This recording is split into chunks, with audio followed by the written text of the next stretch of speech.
Chapter 16, Appraisal. In this chapter, we're going to talk about the differences among various types of value. We're going to talk about the theory of valuation. We're going to explain the three approaches to value. And we're going to discuss the profession of appraising in New Jersey and the types of appraisal licenses. And we're going to do a little math in here too. So let's start off with talking about the theory of appraisal and what appraising is, and then how we're going to get into how real estate agents help people out with value as well. So, the real estate market. What is a marketplace? Well, a marketplace is a place where goods can be bought and sold. A price can be established, and it becomes advantageous for buyers and sellers as a place to come together to buy, sell, and trade their goods. Real estate is an imperfect market because you cannot take the goods to a marketplace where people meet to shop for these items. You have to take the shoppers out to where the goods are.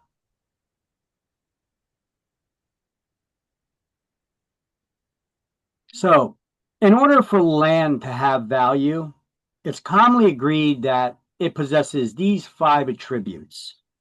One is that it's finite in its supply. Land is limited in availability, so there's no new land that's being created. Whatever's here is here. It's physically immobile. You can't pick it up and put it in a better area. The land is wherever the land is. We're not talking about a house. A house you could pick up and you could move, but believe it or not. But the real estate, the land, you cannot. And it's durable. It'll practically last forever. You could drop a bomb on it and it's still there. Unless it's a nuclear bomb, of course, and then in that case you'll have radiation. But of course, there are exceptions, obviously, to this, like that, examples of contamination or radiation or things of that nature. But other than that, it's durable. It'll last forever. It's unique in its location and characteristics, and it's useful to people. If it doesn't serve a use to the people, how can it have value, right? The value is what somebody's willing to pay for it. And if it serves no use for people, where is that value? All right. So let's talk about supply and demand. Supply is the amount of goods offered for sale within the market at a given price during a given period of time. Demand is the number of people willing and able to accept the available goods at any given price during a given time period. Now, when supply increases, prices will fall. When demand increases, prices will rise. So this principle of supply and demand states that the value of a property increases if the supply of such property either decreases and the demand for it increases or remains constant, and the reverse is possible. That's what vice versa means. And vice versa, the reverse is also true. So, the value is a monetary worth of goods, products, or services offered in the marketplace at any given time. The word value means 100%. Anytime we're trying to figure out the value of it, we're trying to figure out the total value, not part of it. So value equals 100%. And it can be described as the present worth of future benefits. So value does not remain the same over time. It varies as the market changes. That's why you could have real estate, do nothing to it, and the prices of it go up, right? The values of real estate fluctuate. And here's a little tip for you to sharpen your valuation skills by taking a class taught by a group of appraisers. Take that class for that CMA workshop over at Ottawa. Or you could take their seasonal workshop to teach you about the changing market conditions and forecasts and maybe any updates to sharpen your CMA skills. I highly recommend both of these. I have no affiliation with the Ottawa group, but I highly do recommend them. They do give a great class there, and the materials they give you too. And you could sign up for their newsletters and market updates. So even if you missed the class, you could still attend their. You could still get the information from their market updates. I wish they'd start recording the classes and make those recordings available to us as well, but in case we missed the class date or are unable to attend it. Okay, anyway. Real estate is the value views during the tax time. The owner looks at their house like this, the buyer like this, the real estate agent like this, and the tax man like this. But when it comes time to sell the house, all of a sudden things change. All of a sudden now the owner of the property looks at their house like this when it comes to selling it and getting paid all that money, right? And the real estate agent looks at the value like this, the buyer like this, and the appraiser like that. And actually, that's not completely true. The appraiser should be a little bit more closer to this. This is the just a little bit of a goof because the appraiser is usually the lowest estimate of value there, though. So, what is value? Once again, it can be described as the present worth of future benefits arising from the ownership of real property. So, let's get that highlighted. That value can be described as the monetary present worth of goods, products, or services in relationship to the perceived worth of future benefits arising from the ownership of real property.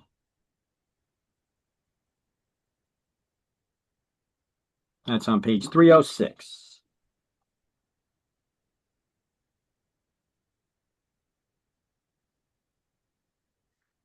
Situs is the way I pronounce this. Situs, because I like to mispronounce words when they help me remember what they mean. Situs is the people's preference for a particular location. And what are the three major factors affecting value? Location. Oh, what was that last one? Yeah, location. All right. So let's highlight at page 307. People's preference for a particular location is situs. So once you find that perfect location where you want to build your house and set your roots, you say, we're going to sit us right here. That's how I pronounce it. That's why I mispronounce it as situs. But it's really pronounced situs. Okay, it's people's preference for location.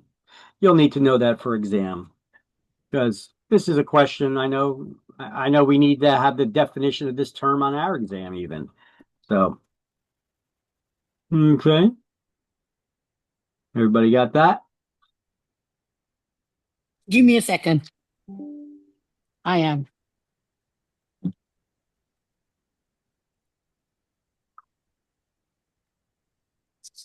Okay.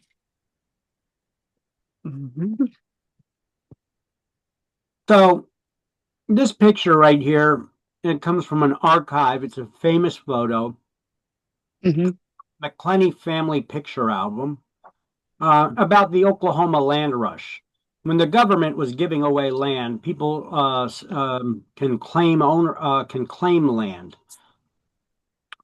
I have a little video after this that'll explain it, so I'm not going to get too deep into it. But this is a scene. The following slide will show you a scene from a movie called Far and Away, featuring Tom Cruise and Nicole Kidman. That uses this particular photo where they reenact the scene of this land rush. So, yeah. Page number 306? For what? No, 30. Sorry. For the last slide. To highlight. I'm sorry. I'm sorry. Yeah, stick with us. 306. Page 307 is where you see this situs. Okay, location 306. Top of the page, 307. People's preference for a particular location is the situs. The highlight, where can I? The location. It's the first paragraph. Oh yeah, yeah, yeah. Okay. Minute. I just came to my desk now. Now I'm not gonna move. Okay, All right. I did it. Yes. Okay. So The Homestead Act became let me make sure I got this. Yep, the audio. Okay, we're good. law in 1862 when it was signed by President Abraham Lincoln. U.S. citizens could get 160 acres of unoccupied land west of the Mississippi River and east of the Rocky Mountains. They could keep it if they lived on the land for 5 years and made improvements to the land. Around 50,000 people lined up to claim around 2 million acres of prime land. At high noon, they were allowed to enter the area and claim the land. This is an actual photo from that day courtesy of the McClenny Family Picture Album.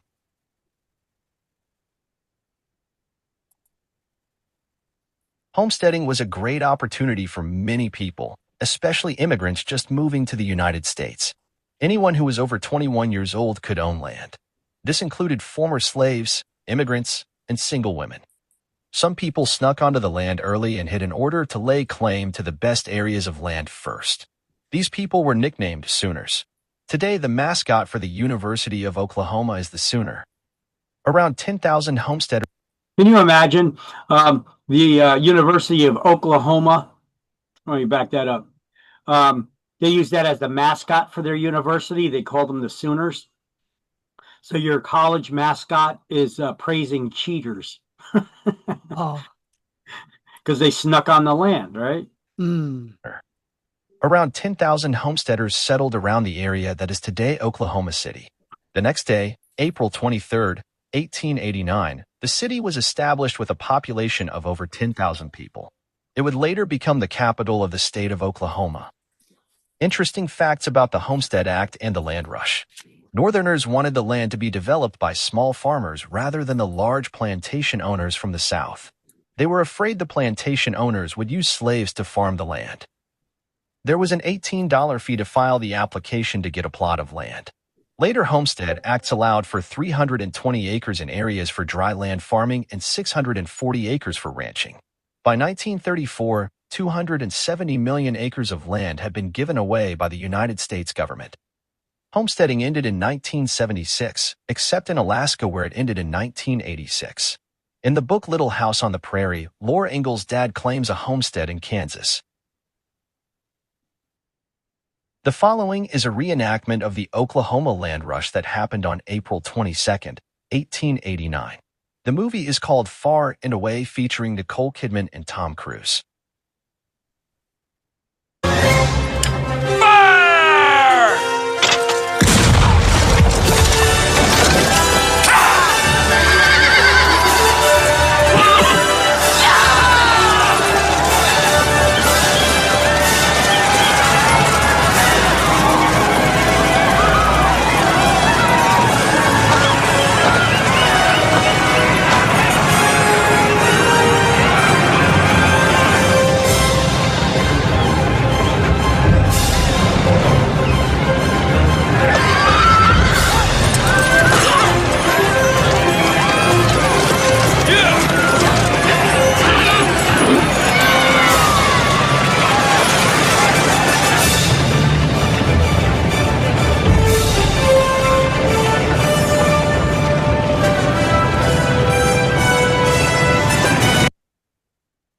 Just to give you a little idea of the scope of what was going on back then with that reenactment. You know, it's one thing to see that old picture. It's another thing to see the actual race going on and you know the the intensity of everybody rushing in that race, trying to find that perfect plot of land, claim the flag, and that plot of land is theirs. Then, of course, you had the Sooners who snuck on the land early and they just stole the flags and already picked out their prime lots. They should have been penalized if they'd known about them. I mean, they call them the Sooners. They got a name for it because they knew about them. They should have not allowed them to get any ownership, but whatever. It is what it is. Thanks for watching. Yeah, thanks for watching. Okay, so there are 4 economic characteristics to value. We're also on page 306 still. So for a property to have value, it must have dust. Demand, utility, scarcity, and transferability. Okay, so what is dust? Well, demand is a need or desire by someone who could afford it and is willing to buy the land. Scarcity means you're serving some form of human need or desire. I'm sorry, that's utility. Utility, right. Serving human need or desire. Scarcity means that it's limited in its supply. And then transferability is the ownership should be easily transferable from one party to the next. Otherwise, that pretty much tanks your value if you can't transfer the ownership for some reason. So, which one of these four, this is the way it may be phrased on an exam, which one of these four economic characteristics of value would apply to this situation? A major builder builds a project of 500 homes in the area, and then a person wants to get a permit to build a combination laundromat convenience store. Which Yes. one of those four economic characteristics to value would apply to this situation? Is that demand? No. Transfer. Utility? Utility. You got a builder that just built 500 homes in the area. People are going to need a laundromat and a convenience store in the area to serve that human need or desire, right? So in that situation, it would be utility. All right.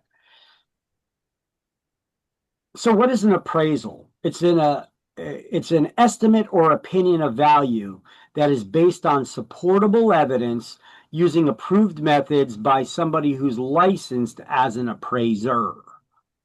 Appraising is a profession that requires licensure. They're an independent person. They don't work for the bank, they don't work for the lender, and they don't work for the buyer.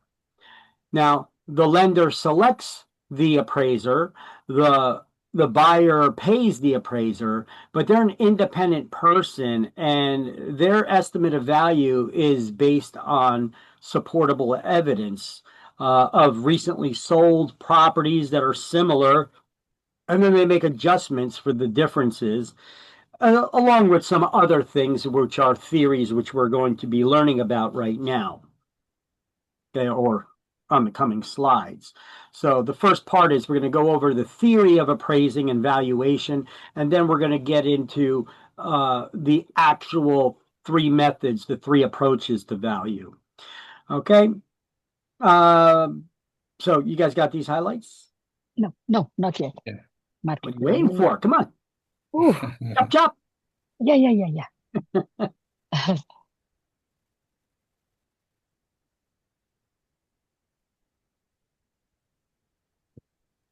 Okay. All right. Everybody good? Yeah. Praise. All right. So this is on page 320. Well, we could get to it later, or if you want, you could turn to there now. It's up to you. To become a licensed appraiser, you have to start off as an apprentice trainee. All right, so you got to take some classes, you got to pass an exam, and then after that 90-hour appraisal study course, you become simply an apprentice trainee, basically a gopher.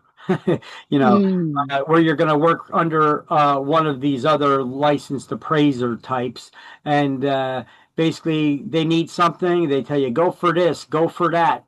A gopher, okay, but it's part of the process. You have to work under one of the license types of appraisers before you can become a licensee yourself.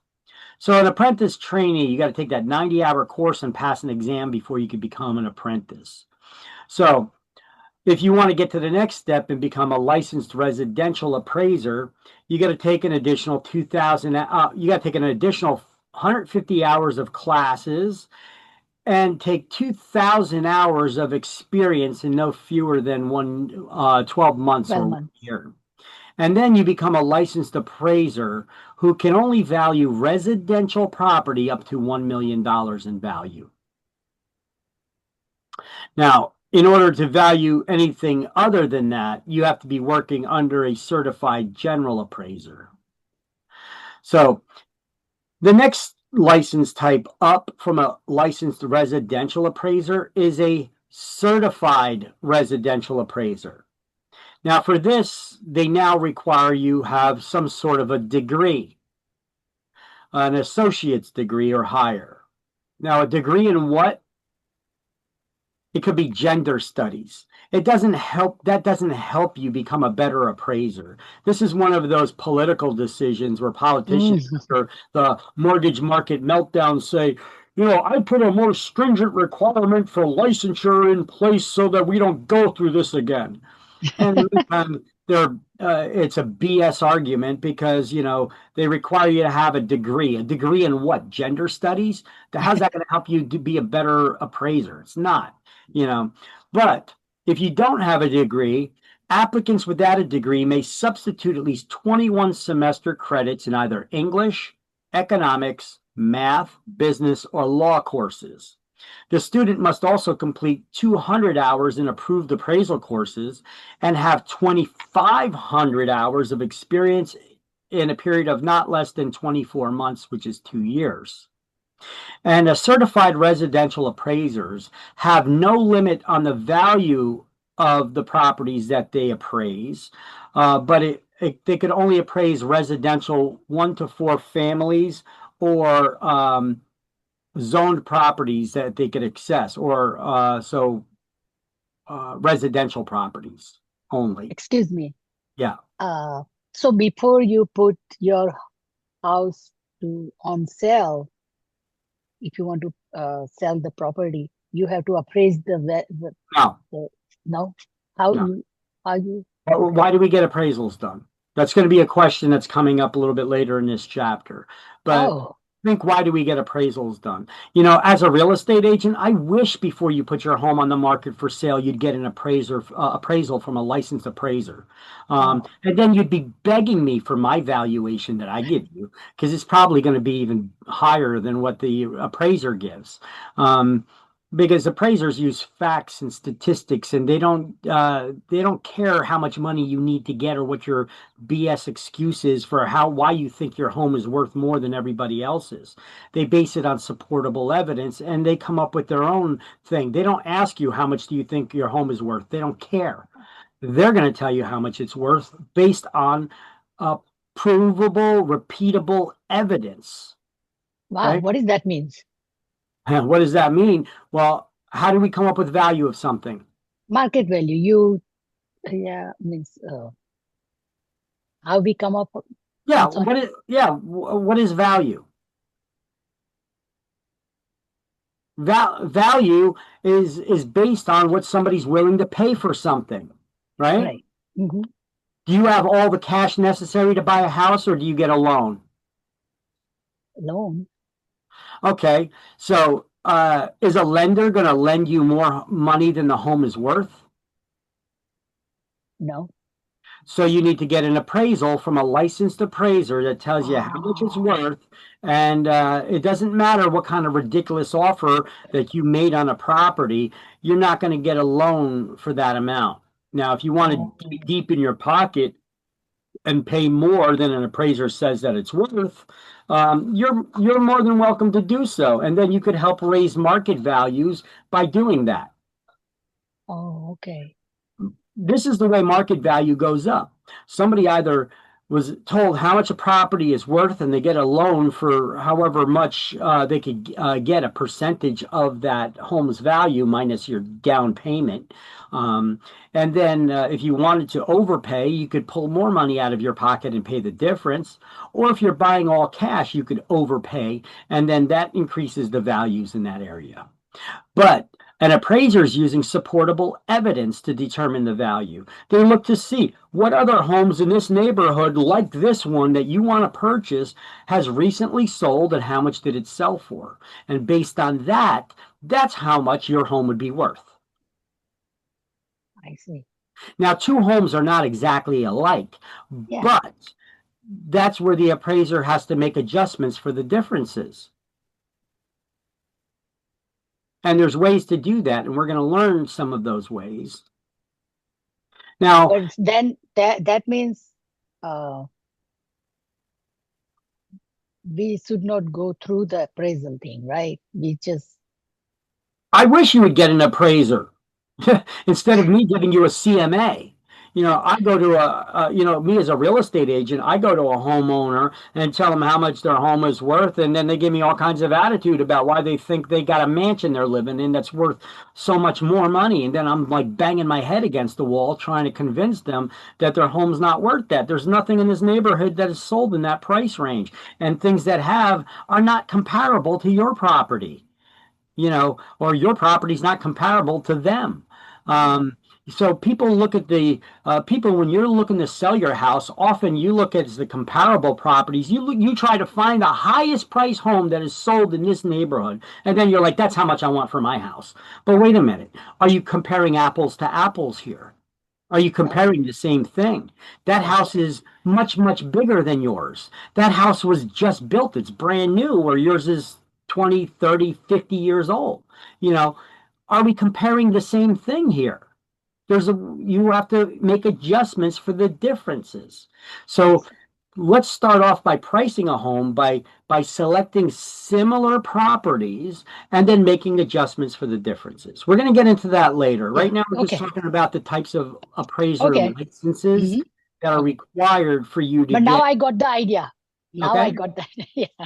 So we learned that the licensed residential appraiser can work on their own, unlike an apprentice trainee who has to work underneath one of the licensed people. A licensed residential appraiser can work on their own, but they can only appraise residential properties valued up to $1 million. If you want to upgrade your license, the next step is to get licensed as a certified residential appraiser, which has more education and experience requirements. And then you can appraise any residential property, 1 to 4 families, because anything more than that's considered commercial. And so you can only appraise residential properties, but there's no monetary cap on the value of those residential properties that you can appraise. Now, certified residential appraisers can also appraise commercial property only when they're working under the supervision of a certified general appraiser. So that's the highest type of appraiser license that you could get, is a certified general appraiser. Now, to become licensed as a certified general appraiser, you have to have a bachelor's degree or higher in your gender studies.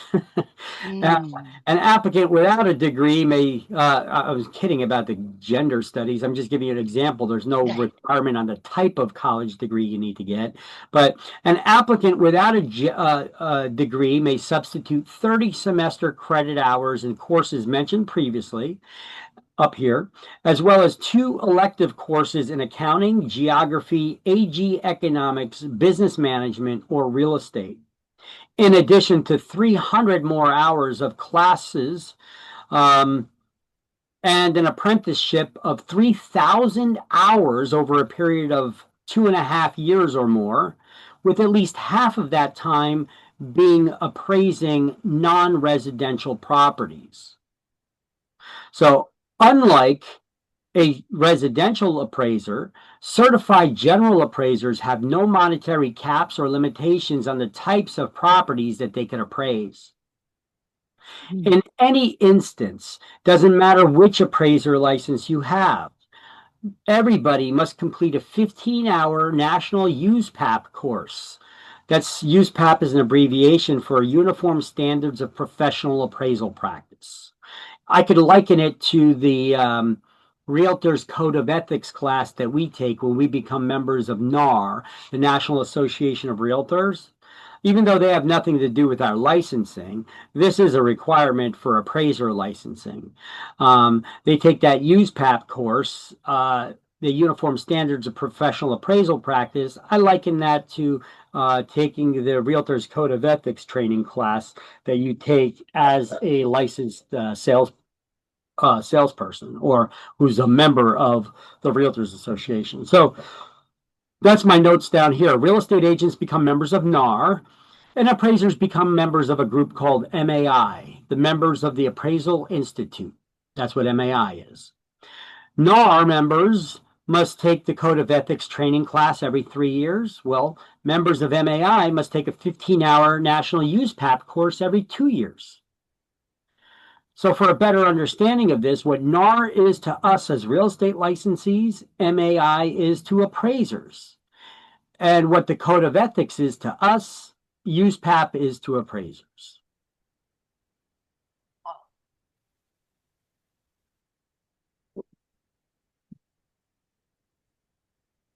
All right, so here's a slide I put together just to look at all the different types of appraiser licenses in one shot and get a basic rundown without the list of all the different courses you need to take if you don't have the college degrees. Okay. But The here's real what you estate need to- person, can he get this degree or no? I'm On sorry. the side. The real estate salesperson, can he get this degree also or not? Can he take this license or no? Oh, can you be a licensed appraiser? Sure, sure. Oh, I've okay. actually had licensed appraisers come to my class to get their real estate licenses. Oh, Yeah, you could have both. I see. It would be a bit of a conflict of interest, though, if you were to be Right. a licensed real estate agent. You cannot appraise the property for the lender, for the buyer you're working with. That would be a conflict of interest. However, it can be useful when you're helping a homeowner determine the value of their home to list the property for sale.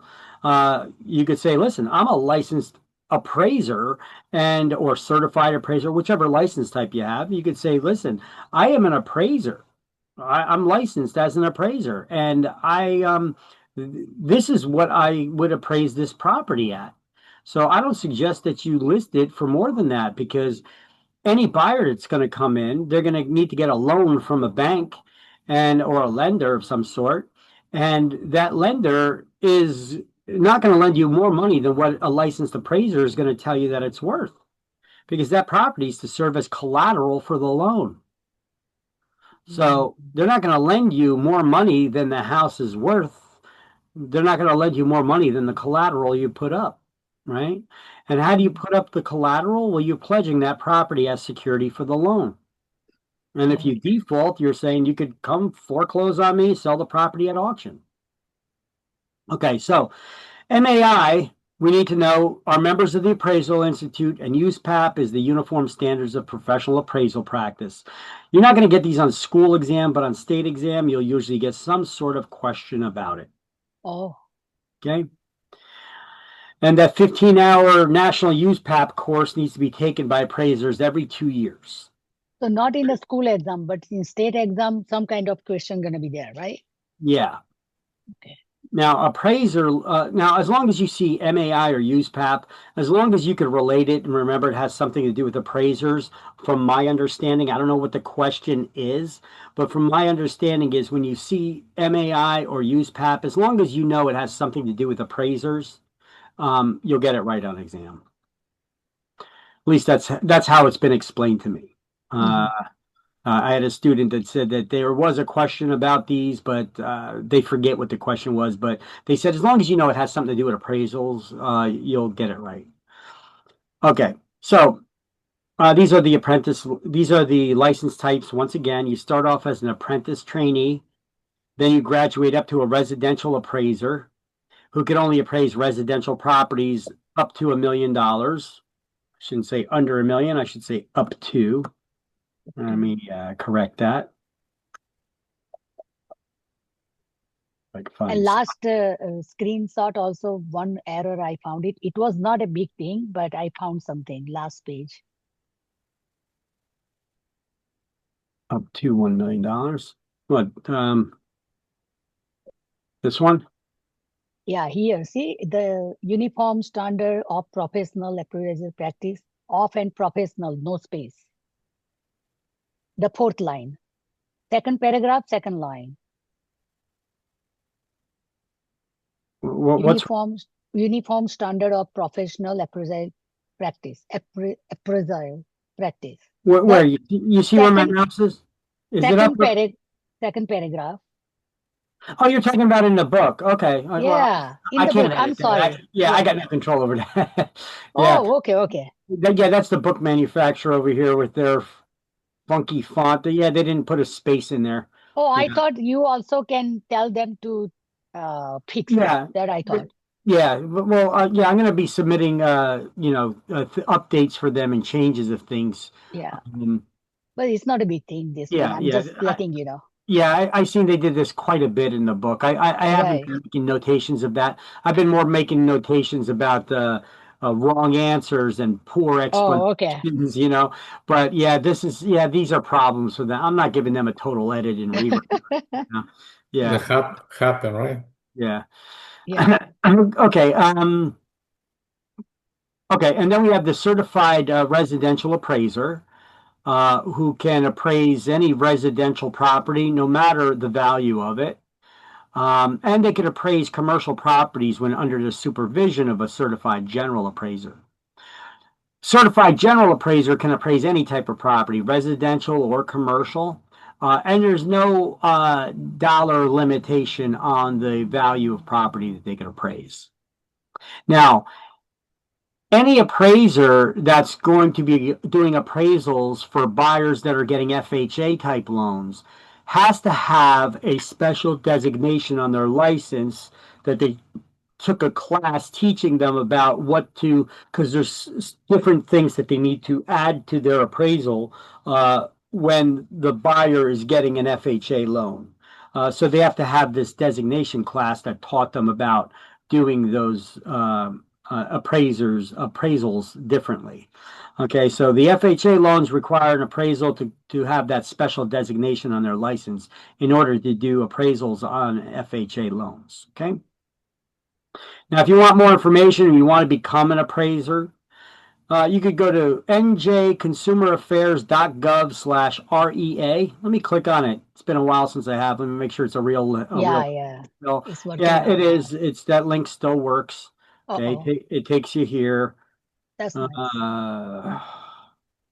And then it talks about the appraising board and all that. If you're interested in learning about that.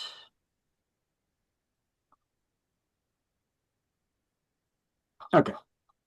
So, oh, by the way, if you are looking to become an appraiser and you're working already as a licensed salesperson or broker in real estate, you could get some credit for the CMAs that you've done towards your appraiser license Oh, okay. as experience.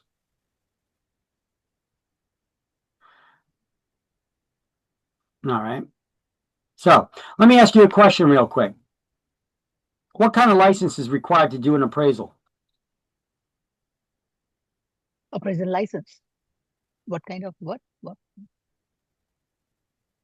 kind of class? I asked you what kind of appraiser license is required to do an appraisal? Certified residential appraiser. She had it right. She said an appraiser's license, but then she started like, wait, what? So Then I thought about I'm this not more. gonna give her credit for that and being right because she was changing her own mind, so she didn't commit to an answer there. You need to commit to an answer. I Come on. know. But then I saw these four I said, might be you I know. asking from this one. You fell for the same thing that he just did. Look at the question that I asked you. I said, what license is required to do an appraisal? Now you were right off the bat. You said an appraiser license. Yeah. That's correct. I didn't give you enough information to tell you what kind of appraiser license Right. is required. Now I got Now, it. if I were to ask you what kind of license is required to do an appraisal for a commercial property, you would say Certified residential appraisal. certified what? Residential.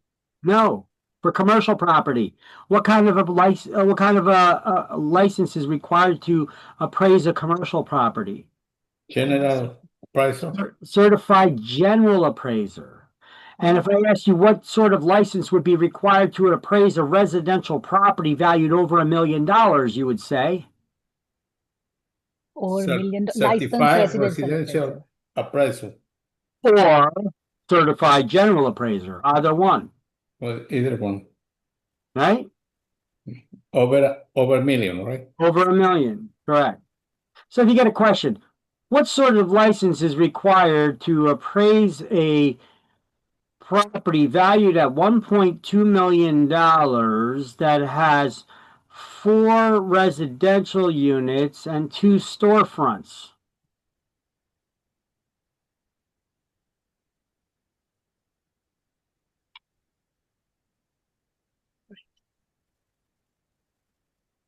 Residential need 1.2 million. Valued at $1.2 million and has 4 residential units and 2 storefronts. Certified residential appraisal. Certified general appraiser. You got it's a commercial property. You got storefronts. Commercial property. Oh, Yeah. storefront. That's a commercial. Ah, Yeah. the storefront. Yeah. So, you got to be careful about how they ask the questions when I'm getting. So, So let me clarify. Certified general, I'm sorry to interrupt. Certified general appraiser is for commercial, right? certified general appraiser can appraise anything, Oh, including anything. commercial. It's the only license type that without any supervision from another license type can appraise commercial property. Certified residential appraiser can appraise any residential property, no matter the value. And they can appraise commercial property, but only under the direct supervision of a certified general appraiser. Oh. So both they do both. Remember, one of the requirements to become a certified general appraiser is you have to you had to have done at least 3,000 hours of experience in appraising residential properties, and half of that time had to have been on commercial properties. So you had to have been under the supervision working under a certified general appraiser. You cannot appraise commercial properties on your own as a certified residential appraiser. Only a certified general appraiser can. But any of the license types, they can appraise commercial properties under the direct supervision of a certified general appraiser. Got it? Got it. All right. So if you want to take a screenshot, take one before I change the slide. I did, I guess.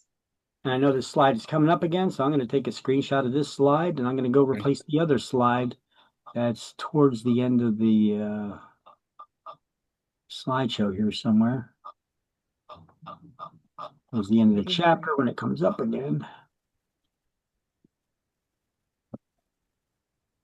So little bit different. 200 hours to 2,500 hours. Here is 3,000 hours of experience, and that's over there. Okay.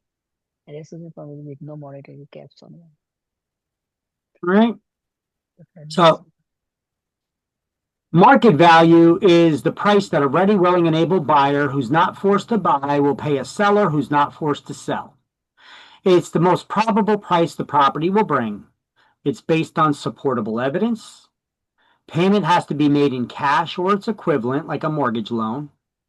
It has to have had a reasonable length of time of exposure to the market. And both the buyer and seller are acting without undue pressure. Both parties must be well informed of the property's assets, defects, and its potential. The valuation estimated by a real estate licensee or a licensed appraiser. And market value assumes it's an arm's length transaction. Ooh, what's an arm's length transaction, you may be asking? Well, that's another term you could add to your definition list. You already have market value and ready, willing, able buyer in your notes. Now you're going to have arm's length transaction. It's a transaction where there's at least an arm's length between us. So what is that saying? I mean, it's saying we're not that close. So we're relatively strangers to one another. Oh. Each trying to do the best for themselves. And whatever we agree upon, well, that's the market price that we end up selling it at. Okay, but market value is based on an arm's length transaction. Okay. So it's a property that maybe have sold, and the value was by an agreement. Each party was trying to do the best they could for themselves. Seller was trying to get as much money. The buyer was trying to get it as cheap as possible. Wherever they agreed on it, that was the market price. Market value is a value that we could determine based on looking up what homes people actually sold the prices for, what prices the people actually sold the homes for. And then we make adjustments for the differences. But we have to use as comparable sales that were done as an arm's length transaction. In other words, it wasn't a relative. You weren't selling the property to your brother or sister, because chances are, if you were, you'd be giving them a break on the price. So that's not an arm's length transaction, because you're not relatively strangers to one another. You're actually relatives. Okay. So that is not an example of an arm's length transaction. Mm-hmm. So the appraiser cannot use that as a comparable or a comp when determining the value of a subject property. Subject property is the property you're trying to determine the value for, or the appraiser is trying to determine the value for. So they cannot use properties that are not arm's length transactions. I see. Mm. Because there was other factors that affected the value, right? It wasn't a seller trying to get the most money they could and a buyer trying to get it as cheap as they could. It was a seller and a buyer that had a relationship, so that relationship affected the value. You sold it cheaper to your sister because you love her, as an example. So no need to have it in relatives. It's not going to work. You cannot use arm's length transaction for the family members. Correct. It's not considered an arm's length transaction. It's not a matter of you using an arm's length transaction. It's you using an arm's length transaction as a comparable property when trying to do a valuation. Okay? Mm-hmm.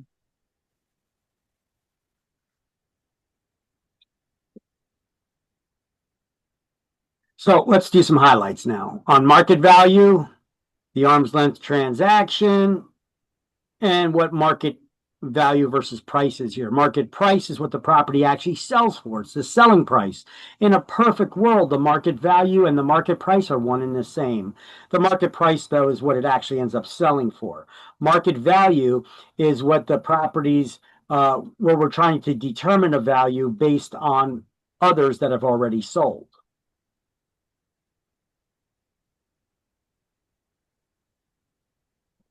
It's an estimate or opinion of value based on supportable evidence. That supportable evidence is the properties that have already sold.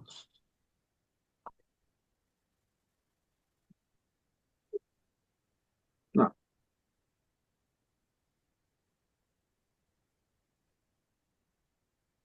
And approved methods. All right, so cost relates to the past, price relates to the present, and value relates to the future. Not sure why they don't actually have that in the book here. You know what? I'm going to make a notation to chapter 16 somewhere for that to be added in there.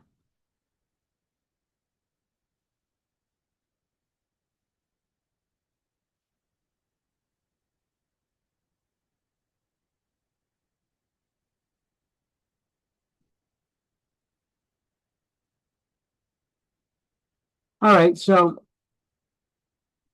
market value is an estimate based on an analysis of comparable sales. It's based on solid data. That's the evidence that appraisers use, and we as real estate agents use when we do CMAs, to determine the value of a property. So a homeowner comes to you and they want to know how much their home is worth, whether it's you or an appraiser. How do we come up with the value? Do we just pull it out of thin air? No. We look to see if we could find similar properties in the area that have recently sold. Similar in size, style, age, location, amenity, and then we make adjustments for the differences, condition, and all of those factors. And then we make adjustments for the differences to try to come up with the most accurate prices possible. So we must have at least 3 comparable properties when determining the values. Using it this way, that's called the sales comparison approach or the comparative approach. This is the approach that we use most often, that salespeople use most often. But so market value is an estimate based on an analysis of comparable sales. That's that solid data and evidence they keep talking about to calculate the projected sale price, its current value. The market price in a perfect world, like I said, once again, the market price and the market value would be one and the same, because the market value is an estimate of value based on recent sales. Market price is the selling price. It's what a property actually sells for right now. So if we give somebody an estimate of value and then their property sells for the same amount, we hit the nail on the head on determining the market price. So it's what the property actually sells for. It's the eventual selling price. Now, the cost has little to do with value. Cost is the total fee to construct or make improvements. It does have little to do with the current value. Cost relates to a past value. Now, when it's new construction, cost plays a larger role, a more significant role, but still, you can go overboard even with new construction. I gave you an example where I used to have that new builder. He tried to make this expensive home, but then again, he wasn't really talking about cost. I don't know where he was pulling that value out of. I guess he figured it was the neighborhood. The location was nice, and it was more of what he wanted for the property. But cost has little to do with the actual value, because the buyers don't care how much you paid to get some work done on your house. They don't care how much you paid for that improvement. They care about how much the value is right now. They care about how much the home is worth now, right? They don't care how much you spent on installing that swimming pool. Well, how much is your home worth now with that swimming pool, right? Not all improvements pay for themselves, and a swimming pool is a perfect example of that. They don't pay back 100%. So cost does not equal market value. It has little to do with it. Now, the highest and best use is the most profitable or current use that a property can be adapted to, or a use that'll be in demand in the reasonably near future. That is the highest and best use. By the way, these terms, there's a lot of these terms you will see on exams from this chapter. Chapter 16 is big in that state exam there. So, an amenity. Anybody know what an amenity is? It's an addition, a tangible addition to the property, a tangible benefit. But there are also intangible benefits to amenities, like clean air, a beautiful ocean view, or lake view, or mountain view. That's not tangible. You can't touch a view, right? So an amenity can be tangible or intangible benefit to the property. Clean air, nice views, convenience features like pools, jacuzzis, heated floors, heated toilet seat or a bidet, high-end appliances or custom features. Substitution is a value set by the cost of purchasing another similar substitute property. And we'll give you an example of that on the next slide. But it's basically this. If you have 2 homes with the same exact location and attributes, the less expensive one generally sells first. And the reason being, no one will pay more if the same can be had for less. Would you agree with that statement? Yeah. So, Market value versus cost. Often cost does not equal market value. The highest and best use is the most profitable use that a property can be adapted to. Okay, so let's just do all these highlights here now about amenity and substitution. And then right in the margin on this page, cost relates to the past, price relates to the present, and value relates to the future. And let me know when you got all that done.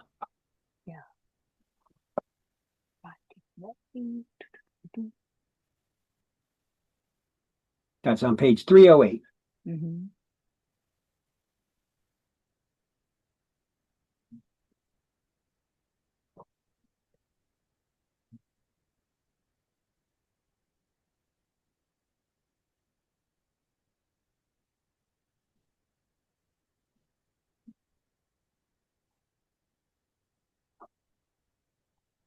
Okay, I'm done. Everybody got it?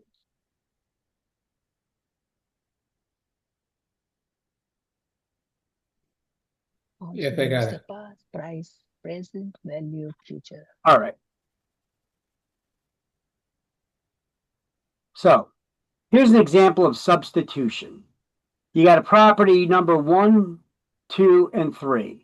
1 is going for 300,000, 2's for 305, and 3 is for 310. All the homes are exactly the same. They use the same blueprint. Okay, there's no difference in them. They're all corner properties in the same location. The only difference is price. Which one would you buy? The number one, And why is that? because the less price. Yeah, it's cheaper, right? Yeah. So everybody agree on that? Yes, yes. Well, one of you got it, so the other two got screwed out of it. So here you go. Someone beat you to it. Now, which one would you buy? I'm sorry. Someone what? Someone beat you to it. You Oh, took so the number land. 2. Someone beat you to it and got the house. You didn't get it. Now there's 2 houses left, 2 and 3. Which one would you buy? 2. Number 2. All right, so someone beat you to that too. Oh man. But hold on a second. As you could see in this example, the cost substitution is what? It's the increase in value by the cost of someone purchasing another property. And this is an example of what we're talking about here. It's not that you bought it, someone else bought it. Someone else bought that number 1 property and it drove up how much you were willing to pay, right? That's driving up the price. Mm, So which one would you buy now? I didn't get it what you said. You were willing to buy number 1 for 300,000, right? Mm-hmm. Someone beat you to it and they got it. So now which one would you buy? 305. So basically they drove up the price for you. The cost of purchasing another property drove up the price of yours. That's it. That's all I'm saying. Nothing to read into too far. But somebody beat you to it again. So now we have this. We got 1 property left, number 3. This property is probably going to sell for more than 310 because the demand is obviously there and the supply is diminishing. So this is a good segue to supply and demand. So we went from substitution, where it's the cost of purchasing a property is set by the cost of selling another. Now we got a segue to substitution. This is a perfect example when the demand is there, but the supply is decreasing, the value goes up. So this property probably sell for more than 310 because we probably got a bidding war now going on, right? Mm-hmm. You see how we're coming to that? Yeah.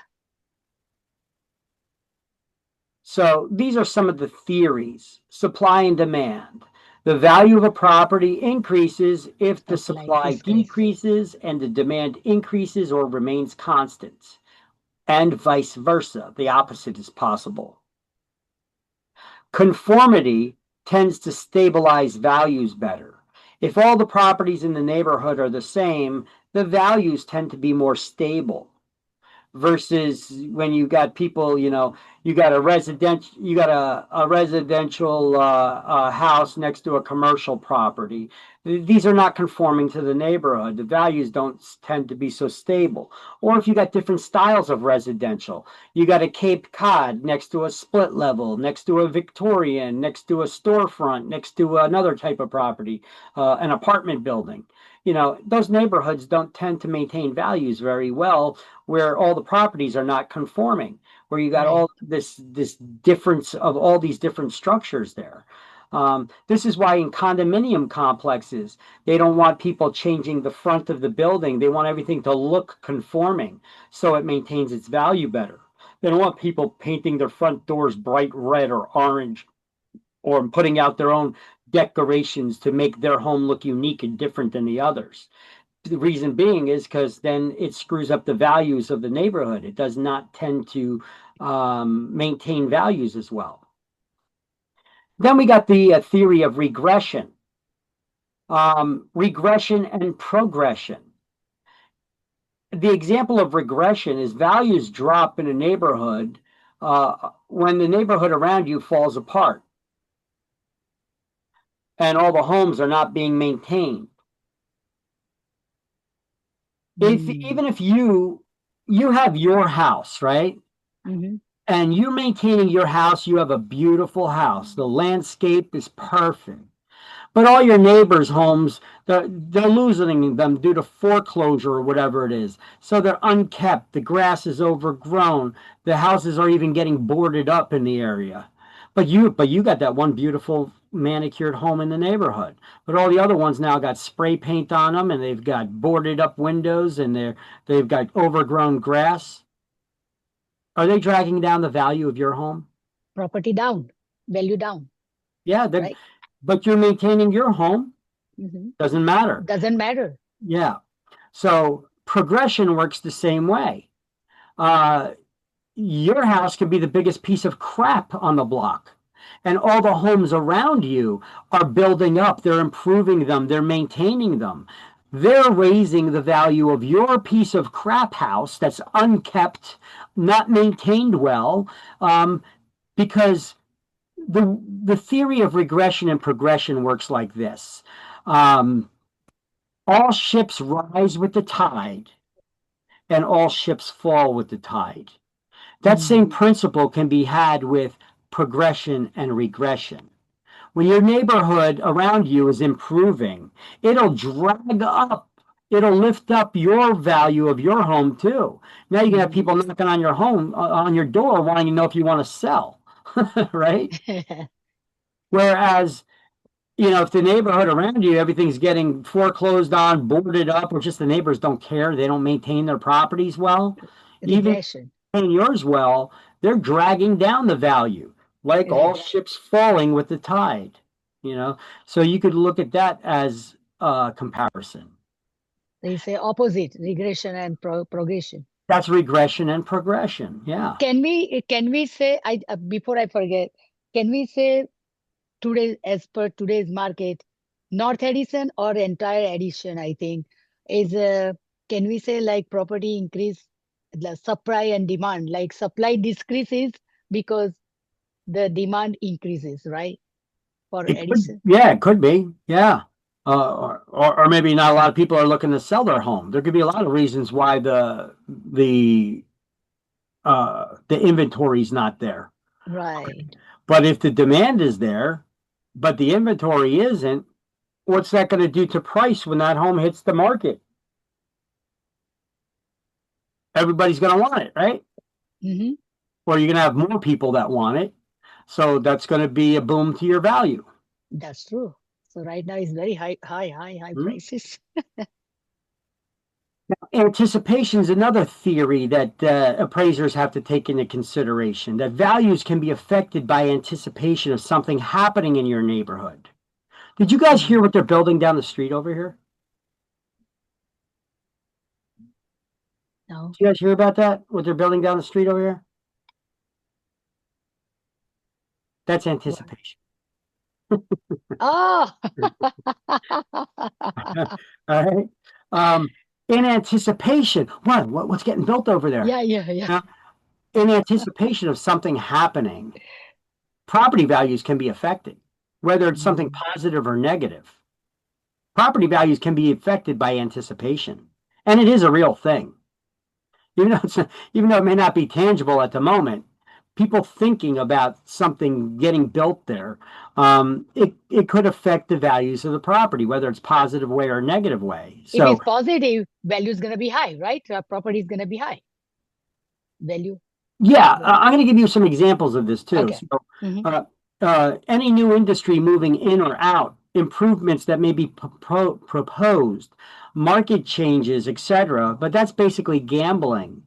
Oh, In anticipation of something happening, you willing to pay more for a property? You're pretty much gambling, aren't you, until it actually happens? So here's an example of anticipation that actually happened in my town years ago. I live in Linden, and years ago in Linden, they were talking about building a NASCAR racetrack. Now, I don't know if any of you follow this at all. It doesn't matter if you do.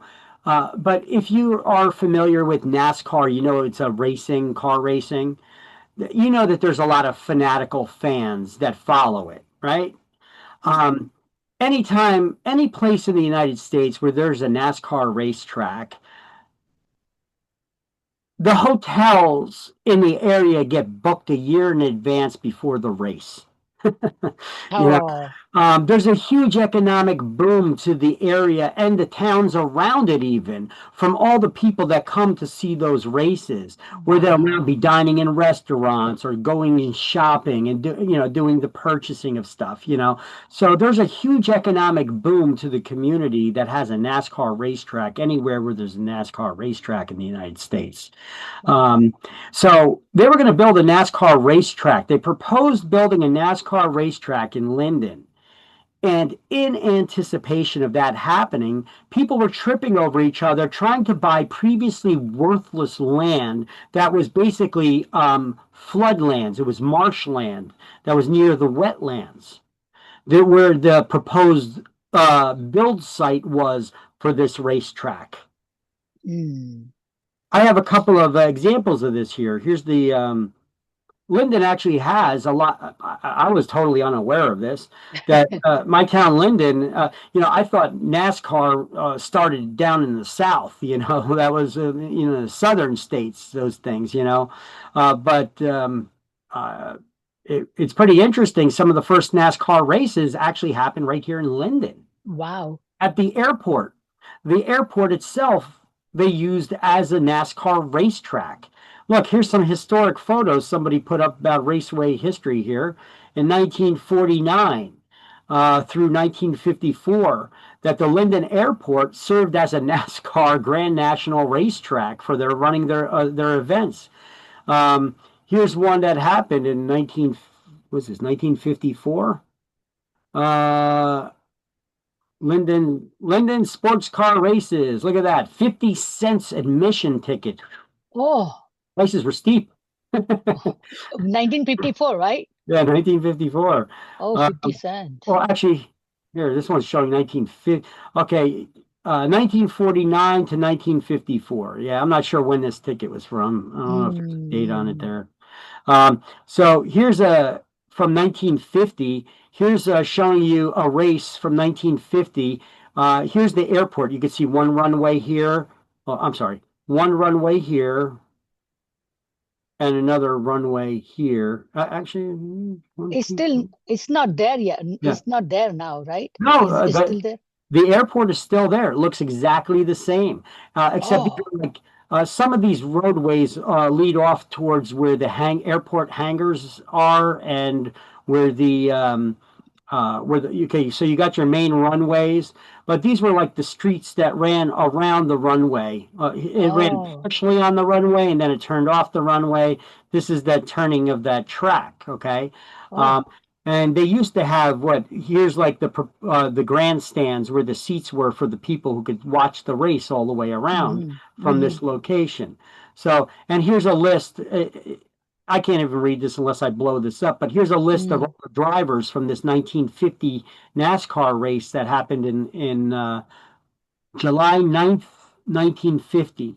And then they even show you the different flags during the race, you know, like the red flag, what it means, the yellow flags, and how many times these flags went up.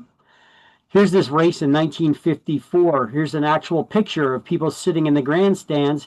You can see the Wow. Linden Airport hangar there in the back with the airport tower. Okay. And they watched the races from this area, which later on this became where the PAL, Police Athletic League baseball fields were.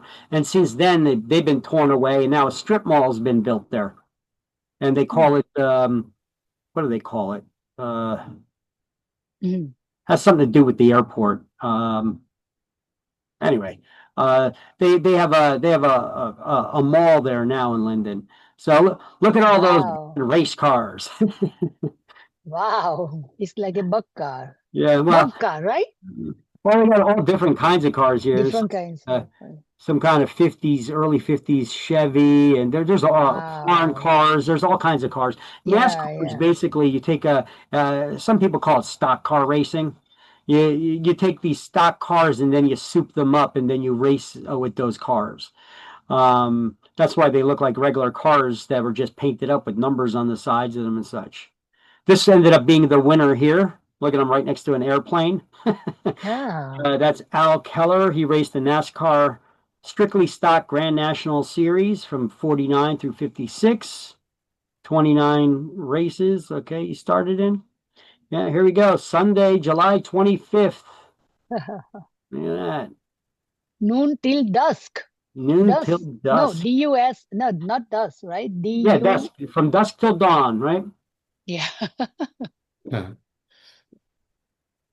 All right. So, yeah, Yes.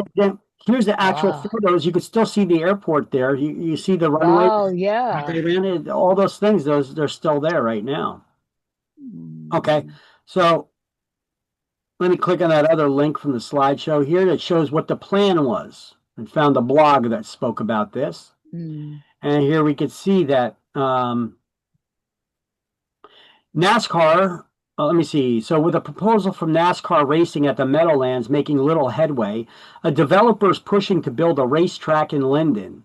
In addition, in an industrial area off the New Jersey Turnpike, Liberty Speedway is what they were going to call it. So I even got in on that action. I found out that they were going to build this racetrack then, and back then I dealt a lot with domain names. I still do a bit. I found out what they were going to call it, so I bought up the domain name lindenspeedway.com. I still own it to this day. I figured that hey, they may want to buy it from me, you know. So hey, Mm. so but that was the extent of my purchase. I didn't go buying real estate in the area, but a lot of people did around where that proposed NASCAR racetrack was going to be, that Wow. previously worthless wetlands, swampland. They ended up buying it up, and in anticipation of that NASCAR racetrack being built, that land around there became pretty valuable.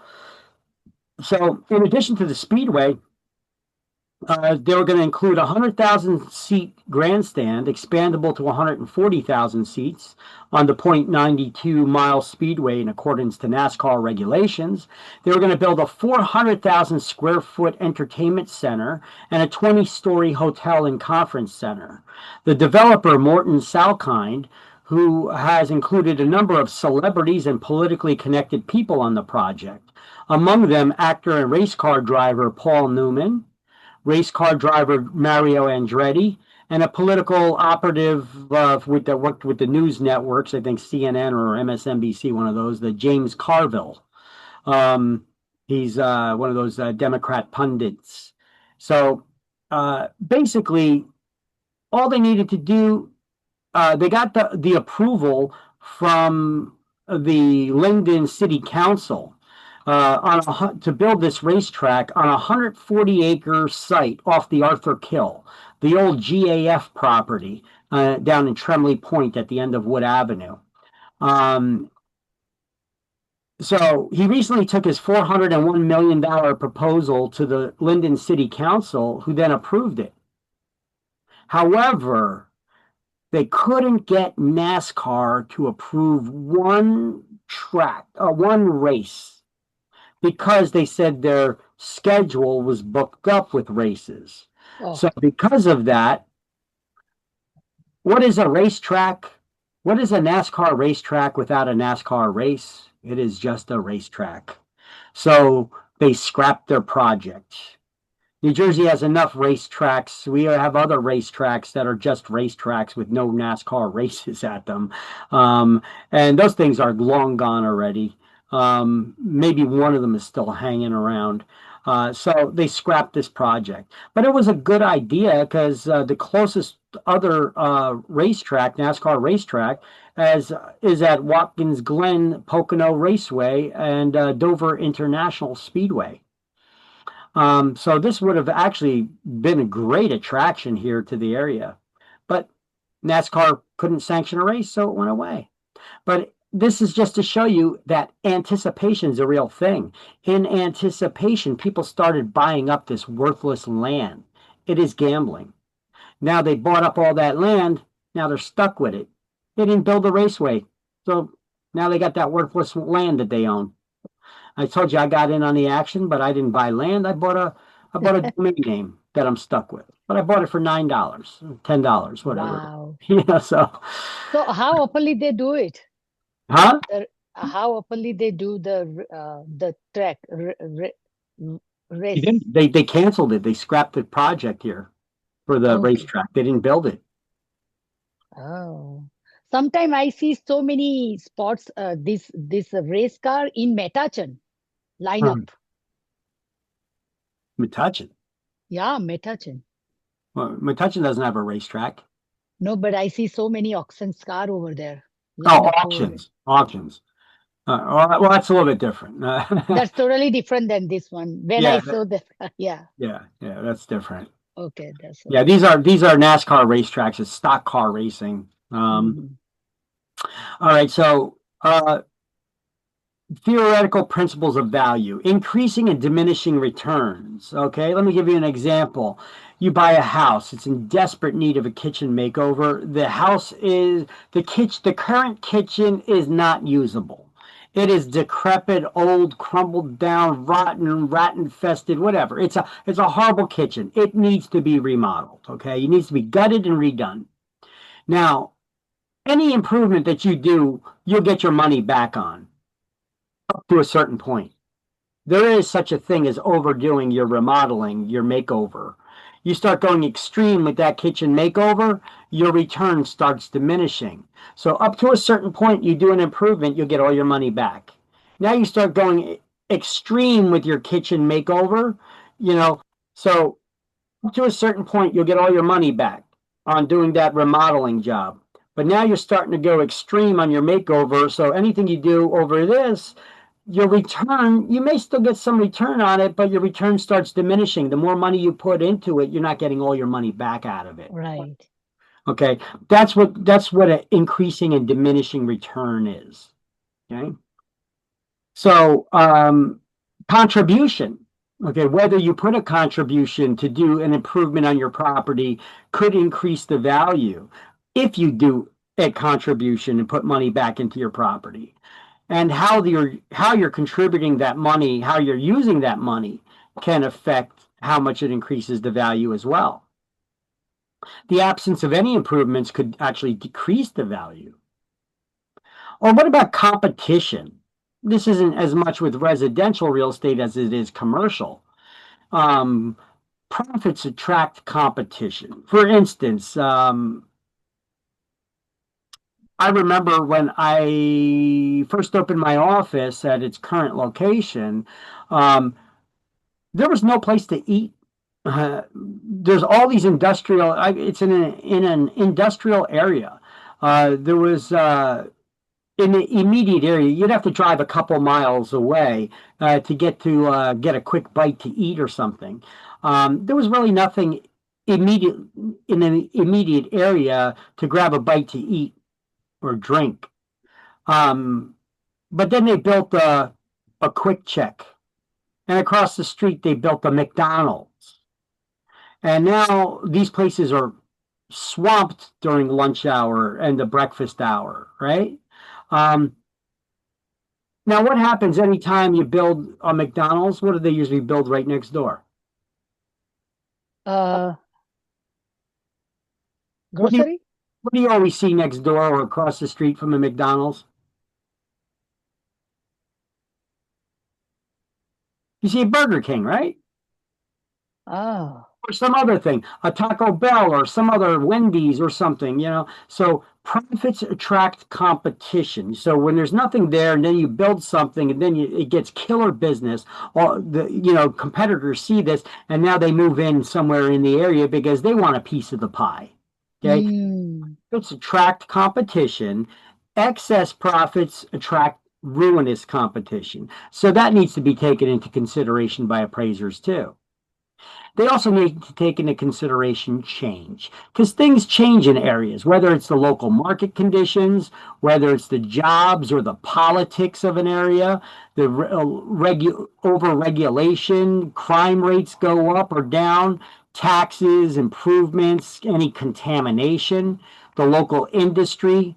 Look, local industry totally moving out of town can be ruinous to an area. We have ghost towns that were previously booming towns in the United States that are total ghost towns, population zero, because all the industry moved out, right? Just think back to the days of the gold rush out west, right? You had all these big booming towns, and now the gold dried up, so did the people. They moved out, right? Take a look at Michigan, right? That's where the big three automakers used to be. Um, mm, the Michigan was a booming town. What do you call it? Detroit, Michigan. There used to be a booming town. All the car makers started moving out, moving into Mexico, getting their vehicles made in Mexico, assembled in Mexico, whatever, right? What happened to these areas in Detroit? Became a slum. They mm, Entire neighborhoods, people moved out of them. You got abandoned homes. Now they're just taken over by homeless people and gang members, right? Um, Now, several years back, during his first presidency, President Trump tried enticing some of those businesses to bring their manufacturing operations back into the United States, back into Detroit area, and they agreed to. So as you've seen them starting to move over and get their operations started again, some of that real estate started getting cleaned up. They started cleaning up the areas of the town. The values started coming back a little bit, a little bit. The thing is, politics is a dirty game. You got people on the left and the right. They always fight against each other because they always need to prove that they're right. And so what happens? Detroit, Michigan, hugely Democratic area. Trump is a Republican, so they fought him on it. Instead, they started creating all kinds of red tape and regulations, shooting themselves in the foot. He tried, he walks away. It's the same thing like the with Boeing. He convinced Boeing. Was it Boeing or was it another airline manufacturer? I think it was Boeing, that he got them to build a new manufacturing plant, and it was in an area that was run by Democrat politics. So they actually fought him on it because he's a Republican. So they don't want him to have any success in his plans because then it'll look like the Republican did something good, and then people during election time will remember that and praise him and then vote for Republicans. So instead, they fought him on it, and then he was like, "All right, forget about it. We won't build in your state. We won't build in your area." And then he found another area that was more inviting to that business, and where they built that Boeing plant, which created thousands of jobs. See, politics plays a big role too, whether it's local politics or national politics, regulations, crime rates, taxes, improvements, contamination to area, industry, even the weather. Changes in flood zones or flood zone remapping, or the local economy, that all of this stuff can play a role in the real estate. So you got to be aware of it. Okay. Like I said, when it comes to politics and stuff like that, I don't care about your politics. Okay. You need to be aware of the only reason why I bring up politics in this class is to be aware of how it plays a role in real estate. real estate. We can't have our blinders on. Otherwise, you're going to fail tremendously in this business. You have to be aware of how politics plays a role in the various aspects of real estate. But it does play a role. Wow. All right, now the theory. Now let's actually get into the three approaches to value. So we got the sales comparison approach, also known as the comparative approach to value. This is the approach to value that an appraiser uses, but is also the approach to value that is most often used by real estate licensees. So the CMA, we do the sales comparison approach by doing a CMA, the comparative market analysis. Okay, by comparing the subject property that we're trying to determine a value for, by comparing it to other similar nearby homes that have recently sold, making adjustments to the differences in those properties to determine how much this subject property is worth. We usually do that for free for buyers and sellers. It's complimentary. We do BPOs for lenders, which does the same thing, but we do it for lenders in exchange for a fee, and it's called a BPO, a broker's price opinion. In either event, we should never call it an appraisal. Why not?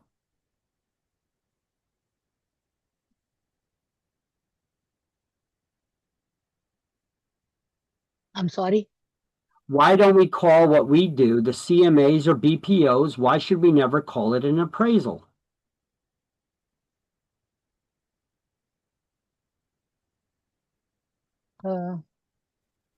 Because for appraisal, you need license. And we're which not is- licensed appraisers.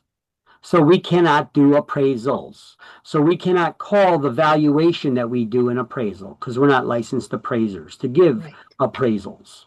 Okay, so you could call it a CMA, comparative market analysis, a pricing analysis. Call it whatever the hell you want. Just don't call it an appraisal. It's not appraisals have to be done by licensed appraisers. Appraising is a profession that requires licensure. And then we have the cost approach to value and the income approach. So let's just start off by highlighting those three approaches to value, because you may get a question on exam simply needing to know what are the three approaches to value. Just as simple as that. Sales cost and income, right? Sales comparison, the cost approach, and the income approach. Yep. Those are the three approaches to value.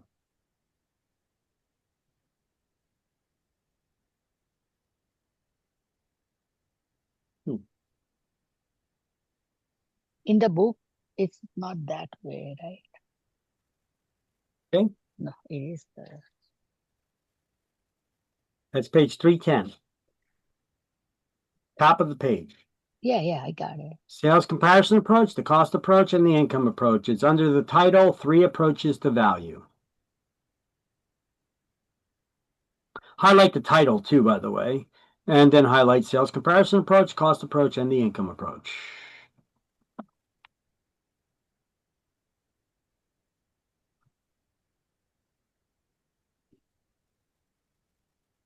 Three approaches to value.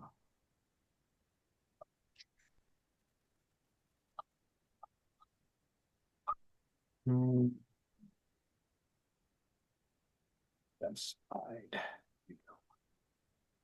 Where is the cost? Oh yeah, here it is. Sales, cost, and income. Did we have any math problem in chapter 15? No, Oh, okay. Thank you. you're welcome.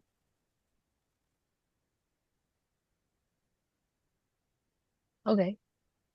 I'm done. Alrighty.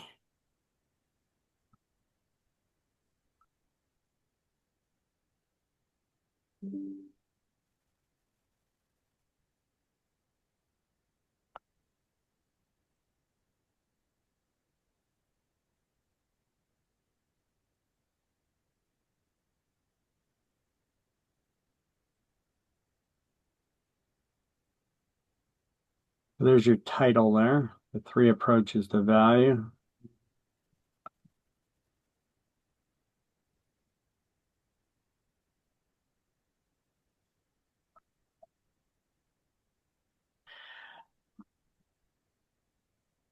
And let's start off with the sales comparison approach. The sales comparison approach, also called the market data approach, is an estimate of value that's used to obtain by comparing the subject property. That's the property we're trying to determine the value for. It's the subject of our conversation. With the recently sold similar properties, which we'll call them comps or comparables. This approach is most often used by brokers and salespeople. Appraisers use them as well, but this is the approach that we as brokers and salespeople will use most often.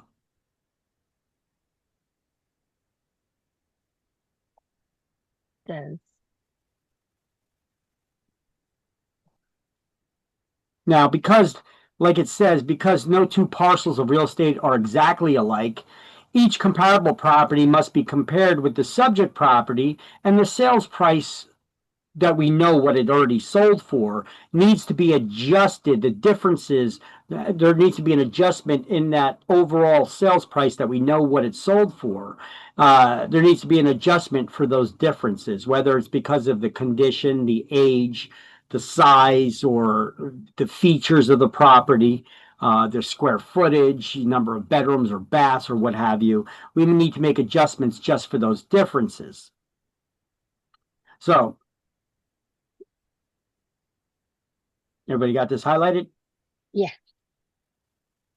So the sales comparison approach, the CMA, most often used by real estate licensees.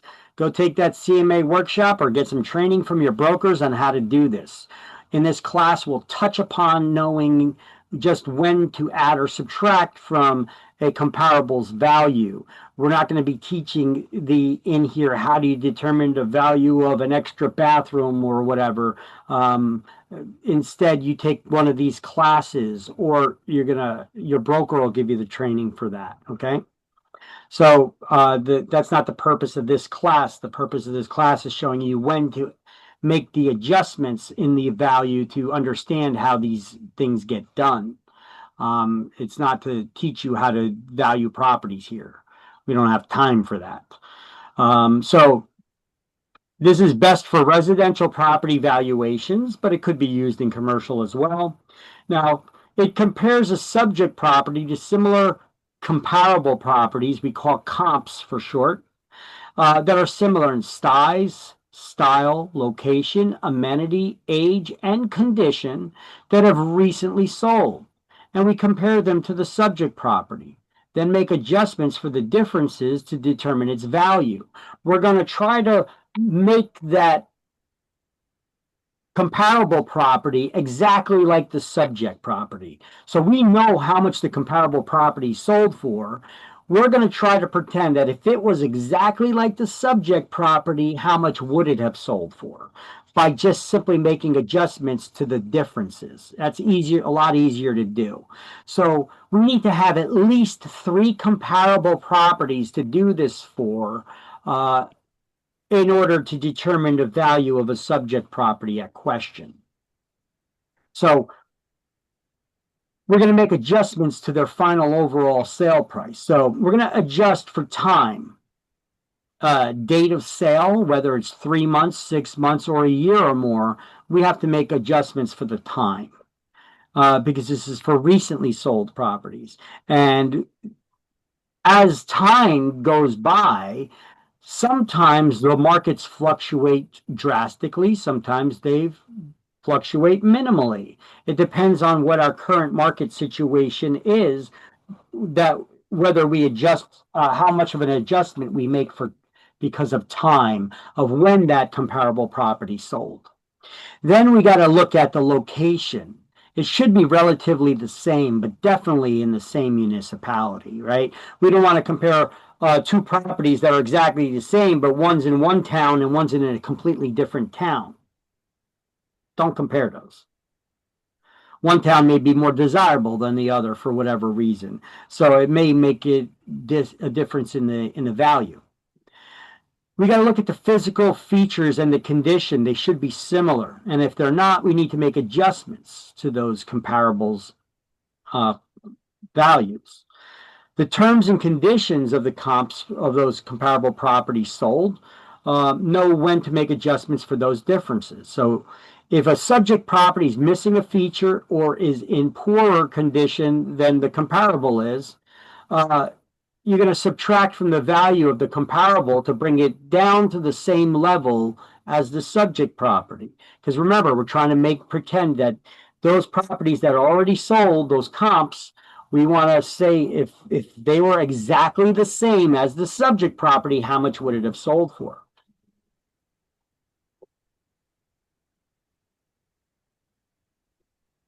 So if a subject property has features or is in better condition than a comparable, we're going to add to the value of that comparable. So comparable poor, add. So I'm going to show you, instead of using these abbreviations like they use on the diagram on page 311, which it's kind of like this, kind of, sort of, but I don't like the way the wording that they're using there. So I came up with my own on this chart that you're seeing in front of you on this slide. So we need to know when to add and when to subtract from a comp's value.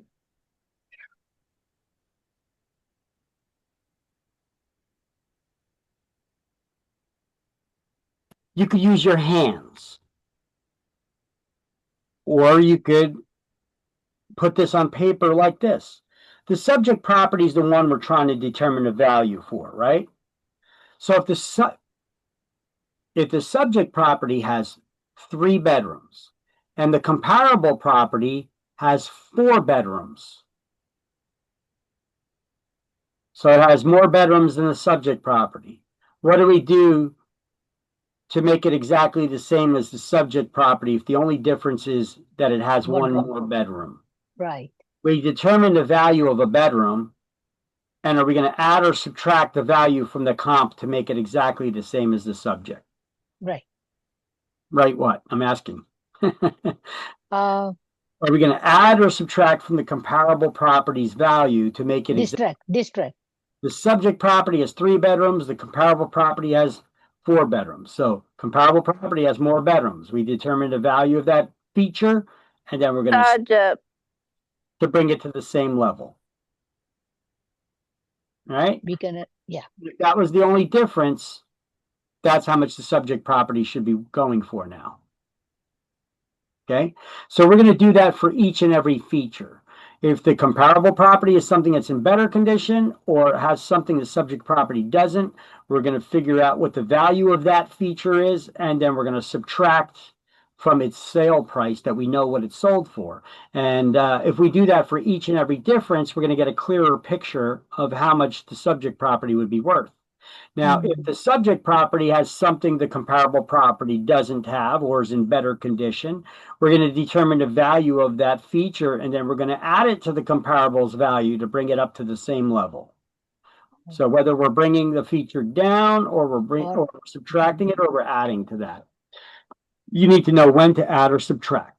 So let's go back to this slide, which basically is a representation of what you're seeing on page 311. But I like my chart here a little bit better. So if you want, snap a picture of this slide or this slide I have right here. Okay.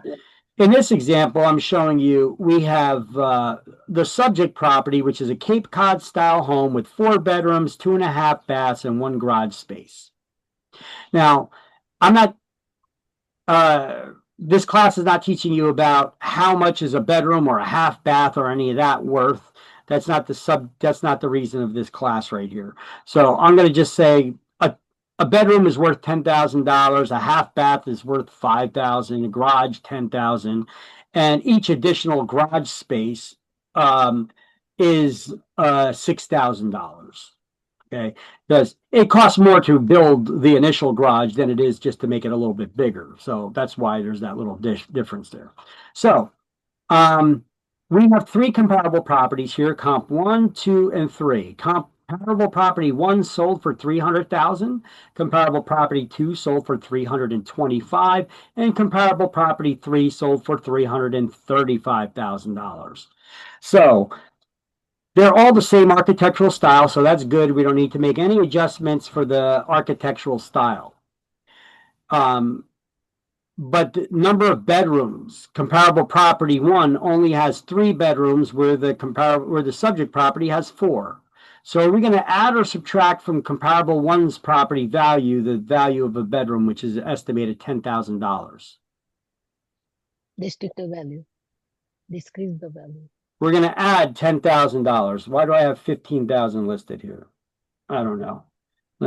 I think I was making some adjustments to this slide and I did not finish, I guess. So I screwed up there. So that's No, 10. if we compare with 1 and 2, we have to. Oh, no. You're not comparing comp 1 and 2. You're comparing each comp to the subject property. Oh, subject. Okay. So we're going to have 3 properties to give us a more accurate picture. So comparable property 1 only has 3 bedrooms. So it's missing a bedroom. So we're going to determine the value of a bedroom, and we're going to say if that was the only difference, how much more would comparable 1 have sold for? Well, if a bedroom is $10,000, it would have sold for $10,000 more. So that would have sold for $310,000. Oh. For 1 more bedroom, right? Huh? To add 1 more bedroom, right? Yeah, to add 1 more bedroom. To Correct. add, okay. Yeah, so 10,000 we have to, yeah. All right. It looks like I wasn't done making changes to this slide. I don't know why I got this Yeah, here. and then I see what I did. I just made this difference. The bedroom was actually worth $15,000 difference. That's what we're doing. Oh, okay. Okay, so now that adds up. Okay, I see what I made a wrong mistake just now. Okay, so the if the 1 bedroom is valued at $15,000 and we needed to, it's missing a bedroom, we would add $15,000 to its price, and if that was the only difference, then this property, the comparable property, would have been valued at $315,000. So if that's the only change, then the subject property would be worth $315,000 as well. Okay. But there's some other differences too.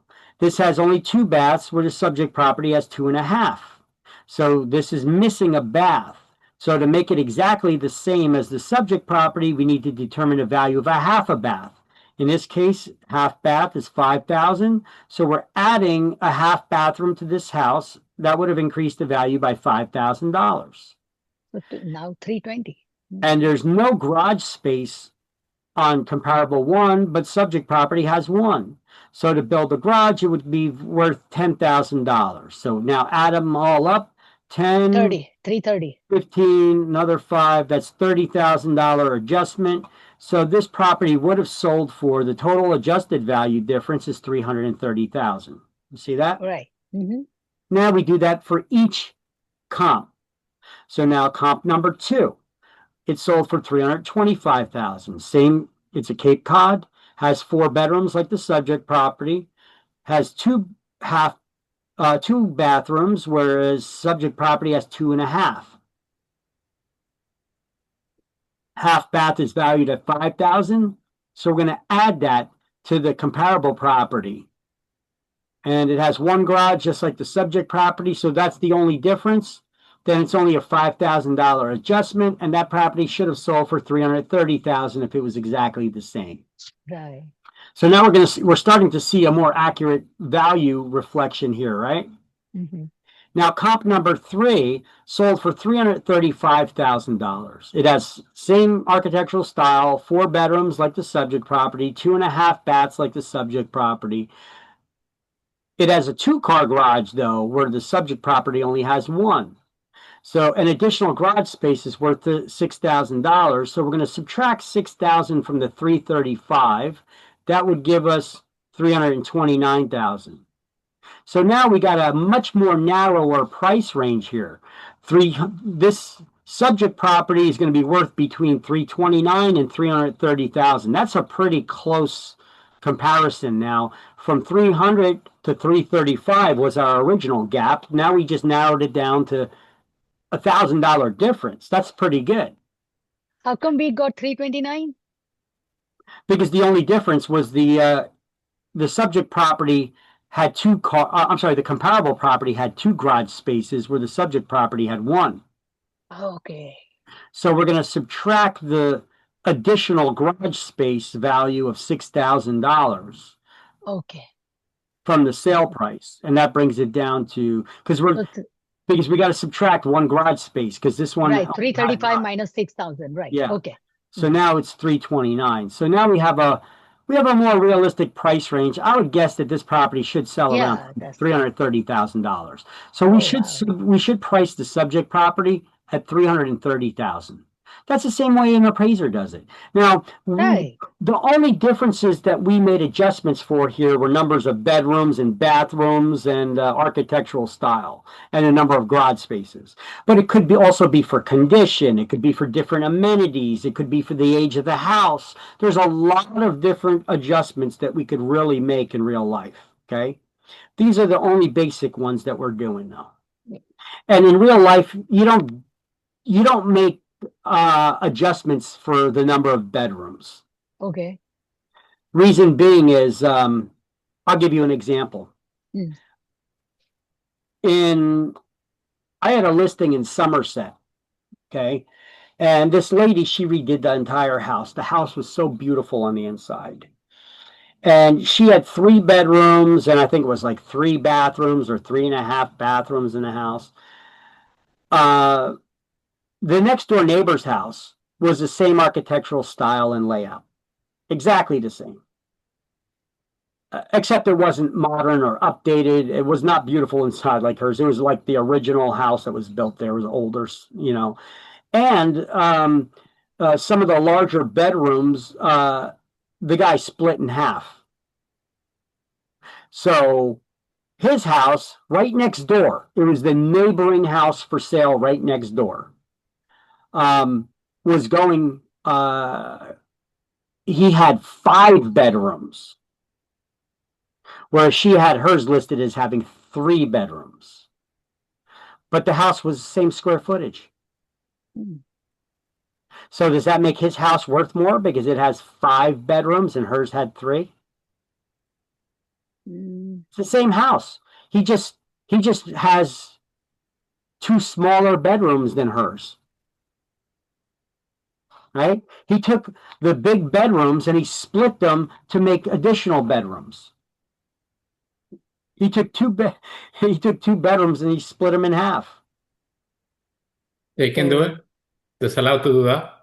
Yeah, but it doesn't make your house worth more because small rooms. Although you have more bedrooms, you have the same square footage in the house.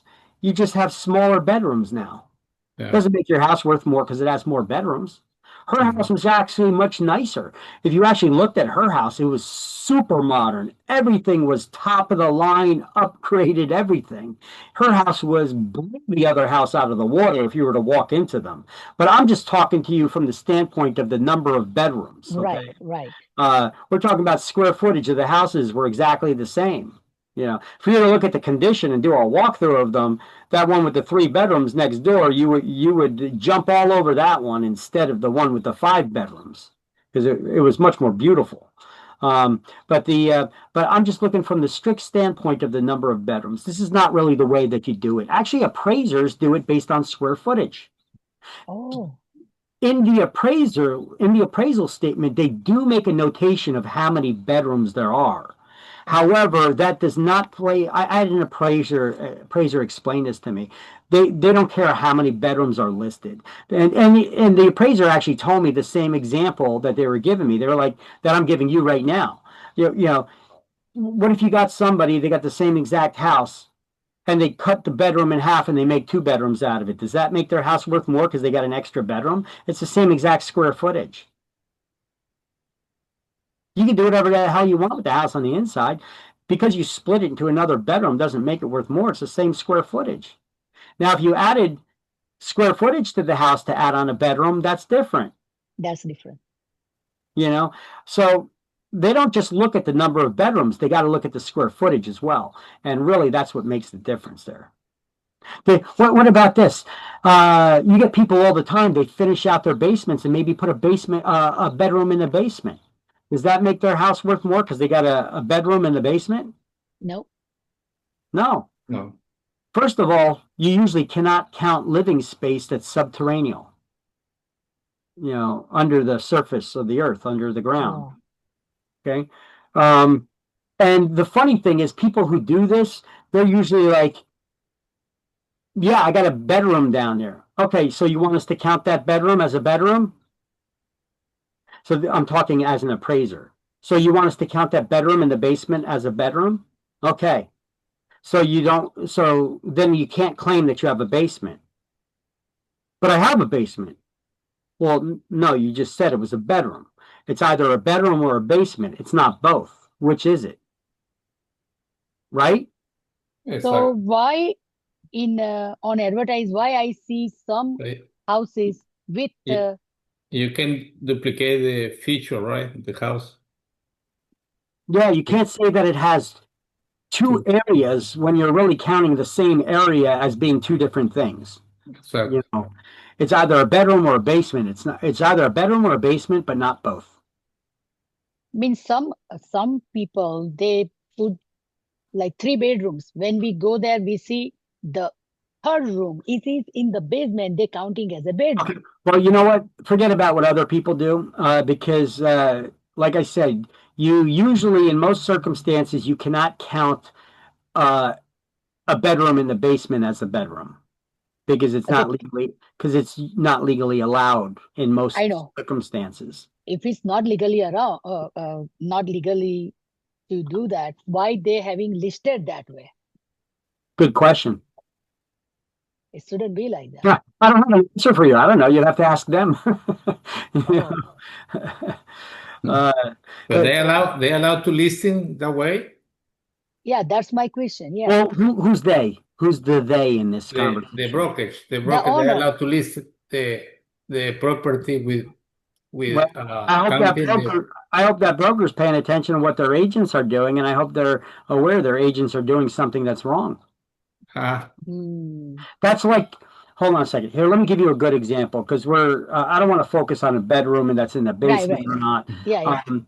How about this? Here's another example of something I see quite often. You have a 2-family house. All right. You follow me so far? We got a 2-family house. Okay. Yeah. And it's got a 2-car garage. And behind the 2-car garage, there's an area that some people set up as another apartment. Mm. So do we advertise that as a Nope. as a 3-family house? Nope. You can't. Why not? It's got another apartment there. No. It's not a legal apartment. Legal apartment, right? So sometimes you have real estate agents that say it's a 3-family house, or they try to skirt the rules a little bit. They say it's a 2-family house with a bonus apartment. What the Oh, hell is a bonus apartment? You mean an illegal apartment? Because really nobody's allowed to live down there because the construction was not made for it to be living space. You have an area over there, but it's not meant to be living space because you finished it up and put a kitchen in a bathroom there. That does not make it an apartment. Those walls may have not been constructed to prevent the gases from any running vehicles from entering it. So it would be dangerous to make that a living space. that's true. But yet you see agents do it all the time. They say 2-family house with a bonus apartment, or or even worse, they say it's a 3-family house. Okay. That agent can get sued and they could get in trouble for this because now you got a buyer that's relying on what you're saying here, that this is a legal, legit 3-family house. And if they later on find out that it's not, you sold them a 2-family house labeled as a 3-family house, except it's not a legal 3-family house. They can't rent out that unit, yet they base their price, their valuation on a 3-family house. But whoever listing, that's including broker, right? Broker does it, right? No, the broker's agents do this. if they do this way, broker's not going to be in trouble? The broker can get in trouble for what their agents do. Their old responsibility, and hopefully their agents are doing the right thing. Right. But the broker can't be everywhere all the time. I Hopefully see. the Yeah, broker's paying attention to these things and catches it. But you know, I know. was the broker That's at the true. house? Do they know? You know, that was their agent's job. They had one job to do. Don't Yeah, F it up. that's true. Do it right. All right. Okay, Yeah. so this guide here that I gave you here was just showing you an understanding, so that you have an understanding that you know when to add and subtract from a comparable's value. Did I give Yeah. a clear enough picture of what you're trying Yeah. to do here, what the objective is? Yeah. All right. Very good picture. All right, then I've done my job. Yes, Now, it is now good. as far as determining how much square footage or an improvement or valuation, all this stuff is, you would need to really take this Ottawa workshop class. Okay, now I highly recommend it because they also include documents. When you take this course, they show you how much an additional half bath would be worth, or how much a difference of a square footage or any improvements would be worth. Look,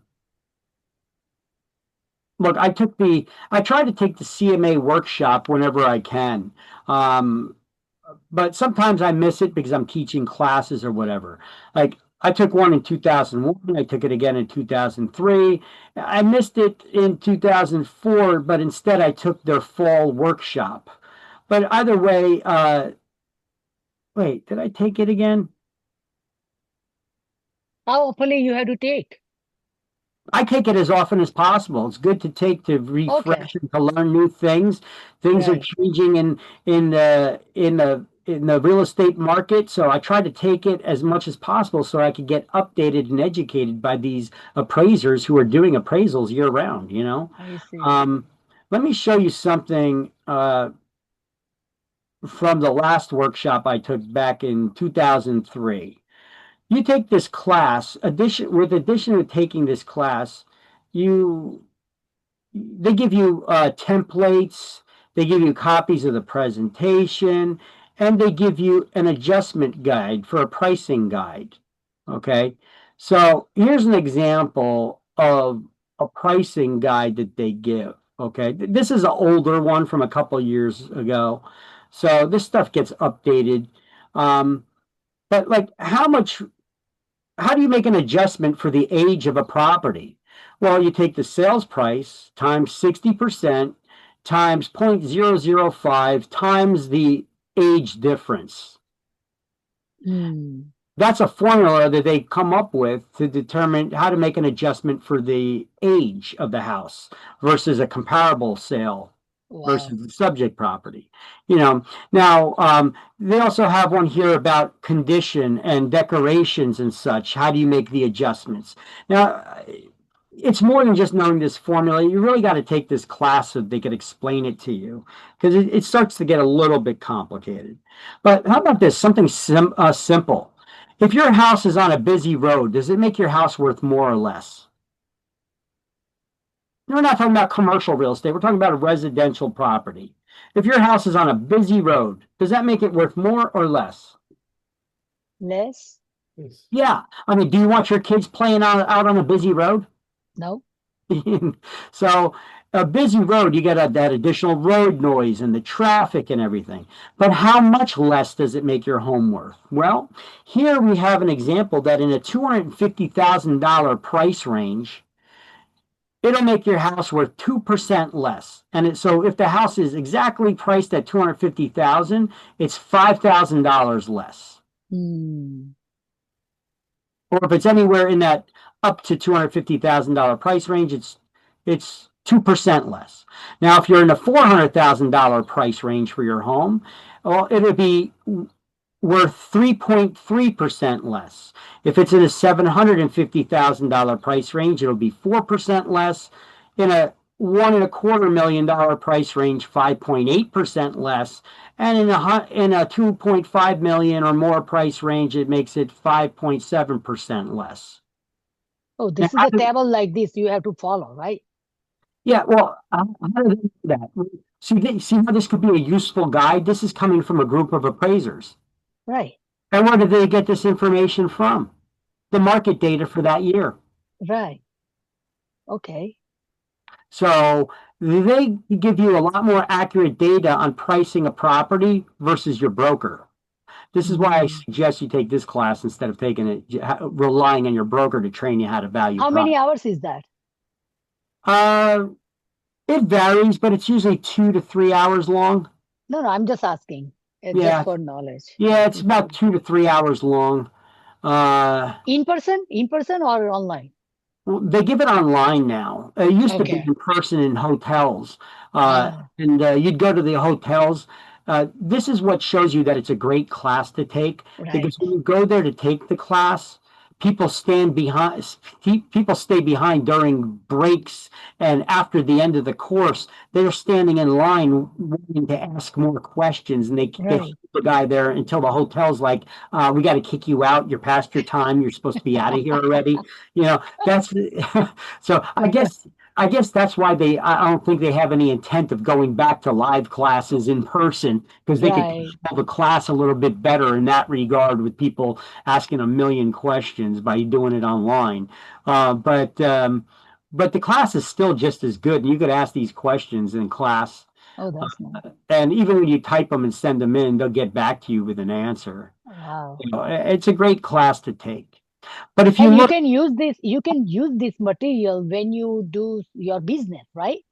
yeah, that's why I try to take it as often as possible. I'm going to get this updated chart too, and the other information that they give you, not just the presentation, but the information that they give you. I think it's very valuable. Okay. It used to be that I always used something that was called the Builder's Blue Book, and you got to buy that blue book every year, and it tells you uh, which improvements to the home pay back the most and how much do those improvements cost on average? And so, how much would it make an effect in the value of the home? So, it's kind of like this, isn't it? Mm. Except this may be cheaper and easier to understand. This So, entire class is less than $100, and you get so CE credits for taking it. and that book updates every year? The Builder's Blue Book, I believe, yeah, that comes out every. I don't even remember where to get it. It was called the Builder's Blue Book. I used to get it every year, but since I started taking this, I lost track. I don't even remember where I used to get it Yeah. from. But the Builder's Blue Book was expensive. Mm. So and with this, you also get updates. So, but do you see anywhere here where they list number of bedrooms? Yeah, bedrooms. Where? No, I see bathrooms. I don't see bedrooms. no, there is nothing. Instead, they have gross living area per square foot Why they don't have bedroom? because it's based on the square footage. Remember, I told you the example where you could take somebody who just takes one bedroom and they cut it in half and they make 2 bedrooms. Oh, I An extra see. bedroom, does it make their house worth more? That's good. No, That's good. it's based on the square footage. Yeah. No, Right? that makes sense. Yeah, of course. Yeah. By the way, do you know what's required in order for it to be a bedroom? He, You know what's required to make an appraiser consider your home a bedroom a bedroom? It has to have a closet. Now, I asked the question to an appraiser once about this. They said, well, first of all, it has to have a closet and it has to be, above ground level, except for some circumstances. right. I'm going to get into them right now. But they said it needs to have a closet. And I laughed at him and I was like, I did a lot of business in the Oranges and in Elizabeth, places like this, Roselle, whatnot. I was like, some of the stuff that I've seen, and he was like, yeah, I know, I know what you're talking about. He's like, where people, they would take a bedroom that's split into two. Well, how do they consider that a bedroom? What if it got no closet? He's like, well, You know what I've seen people do and will find it acceptable as a closet? They get one of those cheap IKEA closets That's spaces. true. Yeah. And can that count as a closet space? No.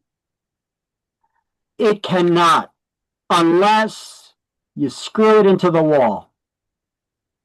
Now it's part of the construction in that room and not a piece of furniture because it's attached to the wall. Okay. So there are some there's some little loopholes around that they can consider it, you know. But this just gives you some examples of it, you know. Yeah, I saw my friend's house. Yeah, They split the big room in two, and they made it like a tiny closet in each one. yeah, and then it's legal because you got a closet, but it's a tiny closet, but it's still a Yeah, bedroom, you know. Yeah. Listen, I've seen people try to pull off all kinds of crap where they finished off the attic. I'm like, yeah, but you got no heat or air conditioning up here. You got no kitchen up here. Oh no, they got a little electric stove that we could put in here. And I'm like, yeah, what about the heat? Oh, we'll put it in a little electric space heater. I'm like, that don't count. You know, it's not a. Plus, you can't legally consider that an apartment, a separate apartment. You have to have you got to have, emergency exits and entrances. You got to have at least two of them, you know, ways to get in and out. There's a lot of other factors to play into it. I don't want to get into legality of stuff, what it can be considered. But this is stuff you'll learn over time and you'll find out and you'll see examples of this. I've seen a situation, I forget if this was down Port Elizabeth or if this was in Irvington. There was somebody that they took the basement and they built up the floor a little bit off the concrete floor, so they raised it a little bit on a platform. So you had a basement that was raised up, you know, with the ply with 2x4s and the plywood, and then they constructed rooms in the basement. It kind of looked like storage rooms with padlocks on them and stuff. And they started renting out those rooms separately to different people. Wow. I was like, okay, so you got people living basically in a storage cell, a storage room, and you got a bunch of different storage rooms. And then when they come and go, they can lock their stuff with a padlock there in the basement. Wow. And they're living in there. I'm like, So basically, you're making a makeshift rooming house. This is no way, shape, or form illegal or legal. You're trying to sell this house. You need to rip this all out. Because when the city inspector comes here, you better damn well be sure that all these people are gone and this space is gone because they're going to be like, what the hell is this? What is this construction? You got no permits for this stuff and damn well don't have the right to be having people living there. Okay. Now, people will live there. You know, people who got no money or they're maybe here illegally. You know, they need a place to live. You know, they'll. You know, you could take advantage of them and stick them in a little room like this and start renting space out to them. And while they may be fine with it, it's not legal. It's not sanitary. It's not Right. That is true. safe. You know, to have these places as living space, but people do it. But so But you're asking me, well, are they allowed to do that? Well, people do crap they're not allowed to do all the time. yeah, I know. so They Daniel, do. whenever house builds, they have some kind of map, right? Big map. They draw the map. This house gonna have this structure, you know, The blueprint. footprint. Yeah. Yeah. When to use that? We never use that when we sell the house. I'm just asking. For this house, I have in my attic big footprint, the Well, map. most people that I deal with, they don't have the blueprints of their houses. Oh, but city has all information that I have bathroom, bedroom, The this and this. the building department may, yeah. Yeah. The building Okay. department does, along with any permits that you may have been applied for and issued for construction. But so if they're coming to do a CO for the or a CCO because you're just selling the property and you didn't do any improvements, the inspector comes, they check it out, and they're like, that looks like it's not original. Oh, We don't have any building permits on file for this. then you get fined, right? You could get fined and they could order you to rip it out. Yeah. Mm, All right. So, okay. Because some people they make a room in the garage. mm, Garage they're using as a room. yeah, they do a lot of stuff they're not supposed to. That's what we're Yeah. talking about here. Look, how much is it cost on average to build a pool? To put an in-ground pool in, an in-ground pool. What is On that? average, how much Pool? to get the excavators in, to dig out the hole, to pour the concrete, to run all the piping and all that stuff for an in-ground pool. On average, how much does it cost to on your average price home? We're not talking about expensive homes Yeah, or yeah. Olympic-sized swimming pools, just an average in-ground pool. How much on average do you think it costs to install that pool, to Of construct? course, around 25,000. More than that? No more. I don't know the price. Might be 25. Can be maybe 100,000.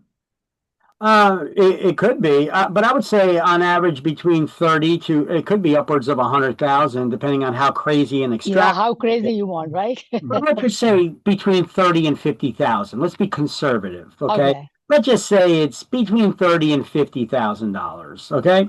Mhm. Is your house going to be worth 30 or $50,000 more because you have an in-ground pool? Mm. Mm.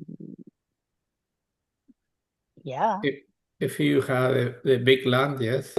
Let's take a look. Let's see what these appraisers say based on all the sales in the public and private sales in the state of New Jersey in this year. Let's see how much an in-ground pool contributed to the value of a home in the $250,000 price range. So let's see. I don't see that. Here I we don't go, see right that. down here. In-ground pool, Oh, yeah, yeah. $8,000 or 3.2%. And in the $400,000 range, $12,000 or 3%. Okay. So in neither case is it paying back all the money. Look, in a $750,000 price range, $20,000 or 2.7%. Oh, to we compare this way, if his home value is this, and if he's spending too much money, it's not gonna worth it then. Well, take a look at this. In a $2.5 million property, that in-ground pool is worth $64,000 more or 2.6%. But would you agree that in a $2.5 million pool, that pool is probably going to be really decked out and crazy, and it's probably going to cost them way more than $64,000 to put in? You know, they're probably going to have all those slides and decorations around it, decorative No, it's stones. not gonna worth it. They're going to have a hot tub jacuzzi with the flowing water. They're probably going to have in-pool LED lighting and stuff, right? No, I'm sure it's going to cost them way more than $64,000 to put that in. definitely. So Yeah. even them in that price range, they still won't get paid back 100% of what it cost them to put that pool in. So it's not gonna worth it. So a pool, you will never get all the money back that it costs to put a pool in. But will it make the property more desirable? For some people. Other people's they may be like, well, a pool, you know, it makes your taxes go up, it makes your insurance go up, it makes it's a liability. Okay, well then it's not for you. Yeah. This isn't for you then. But for people who want a pool, they'll definitely pay Of course, more they're gonna go for it. that has one. Are they going to pay what it costs for you to build that in-ground pool? Hell no. We just seen that it's nowhere near. Right? But it makes your house worth more. Okay? So don't confuse desirability with value. I see. All right. They may have an effect on it a little bit, but a little bit. Mhm. All right, so let's go to the next slide. All right, so cost relates to the past, price relates to the present, and value relates to the future. So this is how the owners see their home and home value when selling their home. Okay, this is a more realistic picture with the appraiser, real estate agent, and the seller, right? So this is how the owner sees the value of their home versus the realtor versus the appraiser. So often it's an uphill battle trying to convince the homeowner of the true value of their home so that they can list it at a reasonable asking price and what to expect as a realistic offer at the end of the day. Ultimately, most people need a loan to purchase real estate. They're not buying all cash. So they're going to be dependent on that appraiser's value because that'll be dependent on how much loan they could get from a lender. Make sense? Mhm.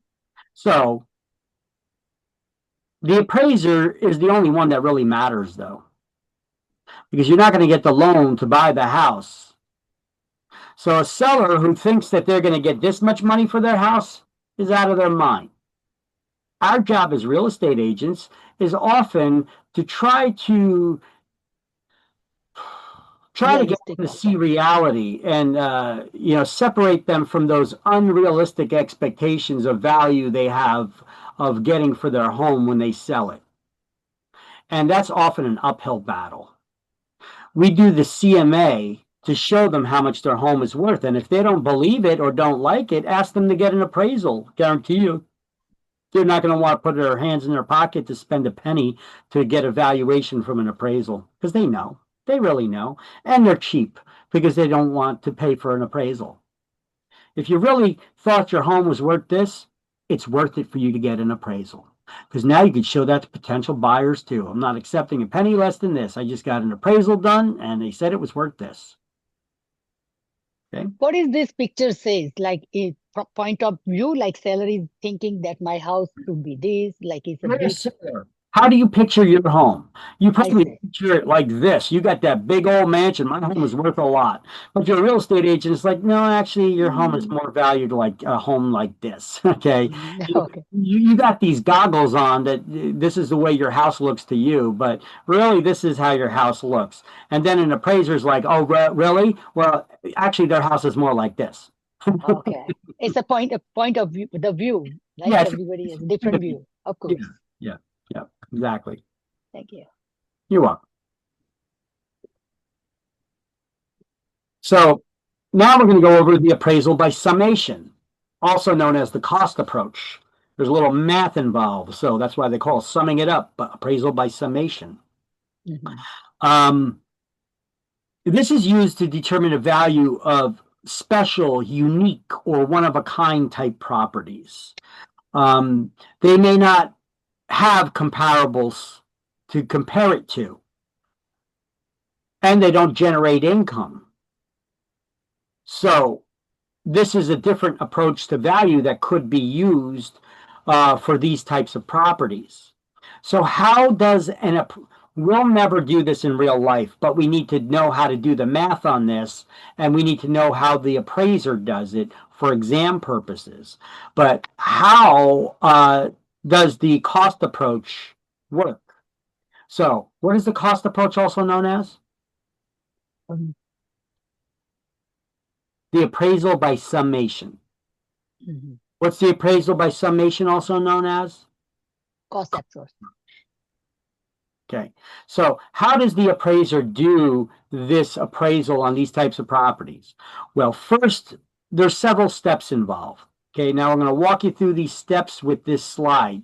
Okay, so Mhm. first they estimate the value of the land without any of the improvements to it. You know, no public utilities running to the land yet. Okay, no sewer pipes, no water pipes, no electric, no nothing. Okay, so first they estimate the value of the land without any of the improvements, put to its highest and best use. What's a highest and best use? Highest. See, this is a terminology we learned at the beginning of this chapter. This is why we need to, I'm telling you, there's a lot of terms in here you need to know for exams. Highest and best use is the most valuable or profitable use that a land can be used for, or a use that's going to be most in demand in the reasonably near future. Okay, most valuable. So they determine the cost of that raw land at its highest and best use. Then they have to estimate the cost to construct all the site improvements, running the sewer lines and the water lines, the water mains and the electric and all that stuff to the property, and building the structure. So adding in all those site improvements, well, how do you determine the value? You as a real estate agent, you're not going to know how to do this. We don't have the knowledge for this. Okay.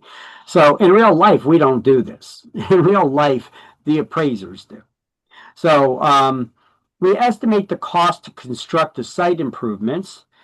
And there's two approaches that an appraiser can use to determine the replacement costs or reproduction costs to construct those site improvements. Just think about it in regards to your home insurance policy, your homeowner's insurance, right? Do you know if your homeowner's insurance policy is a replacement policy or a reproduction cost policy? Basically, what's the difference? Well, I guess we'll do these highlights first and then we'll find out what the difference is. Okay, so let's first do these highlights on page 311 and 312 here. And then once we got that, the next slide will show us.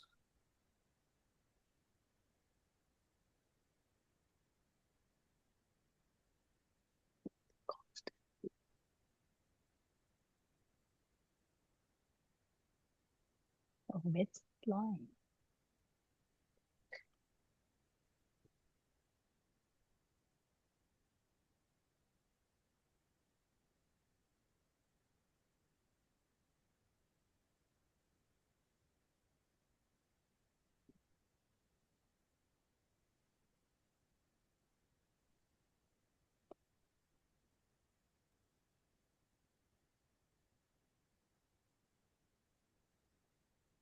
Okay. Yes. All right. All right. So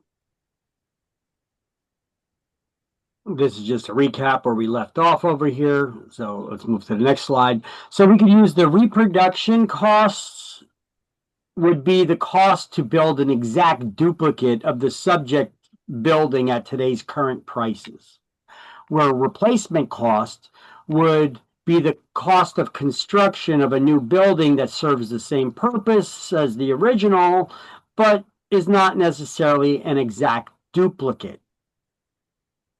Your homeowner's insurance policies differ like this too. So an appraiser needs to decide which approach that they're going to use to construct those site improvements. Reproduction cost is like if you have a house with beautiful high-end everything, custom this, custom that, high-end kitchen, cabinets, appliances, all that stuff.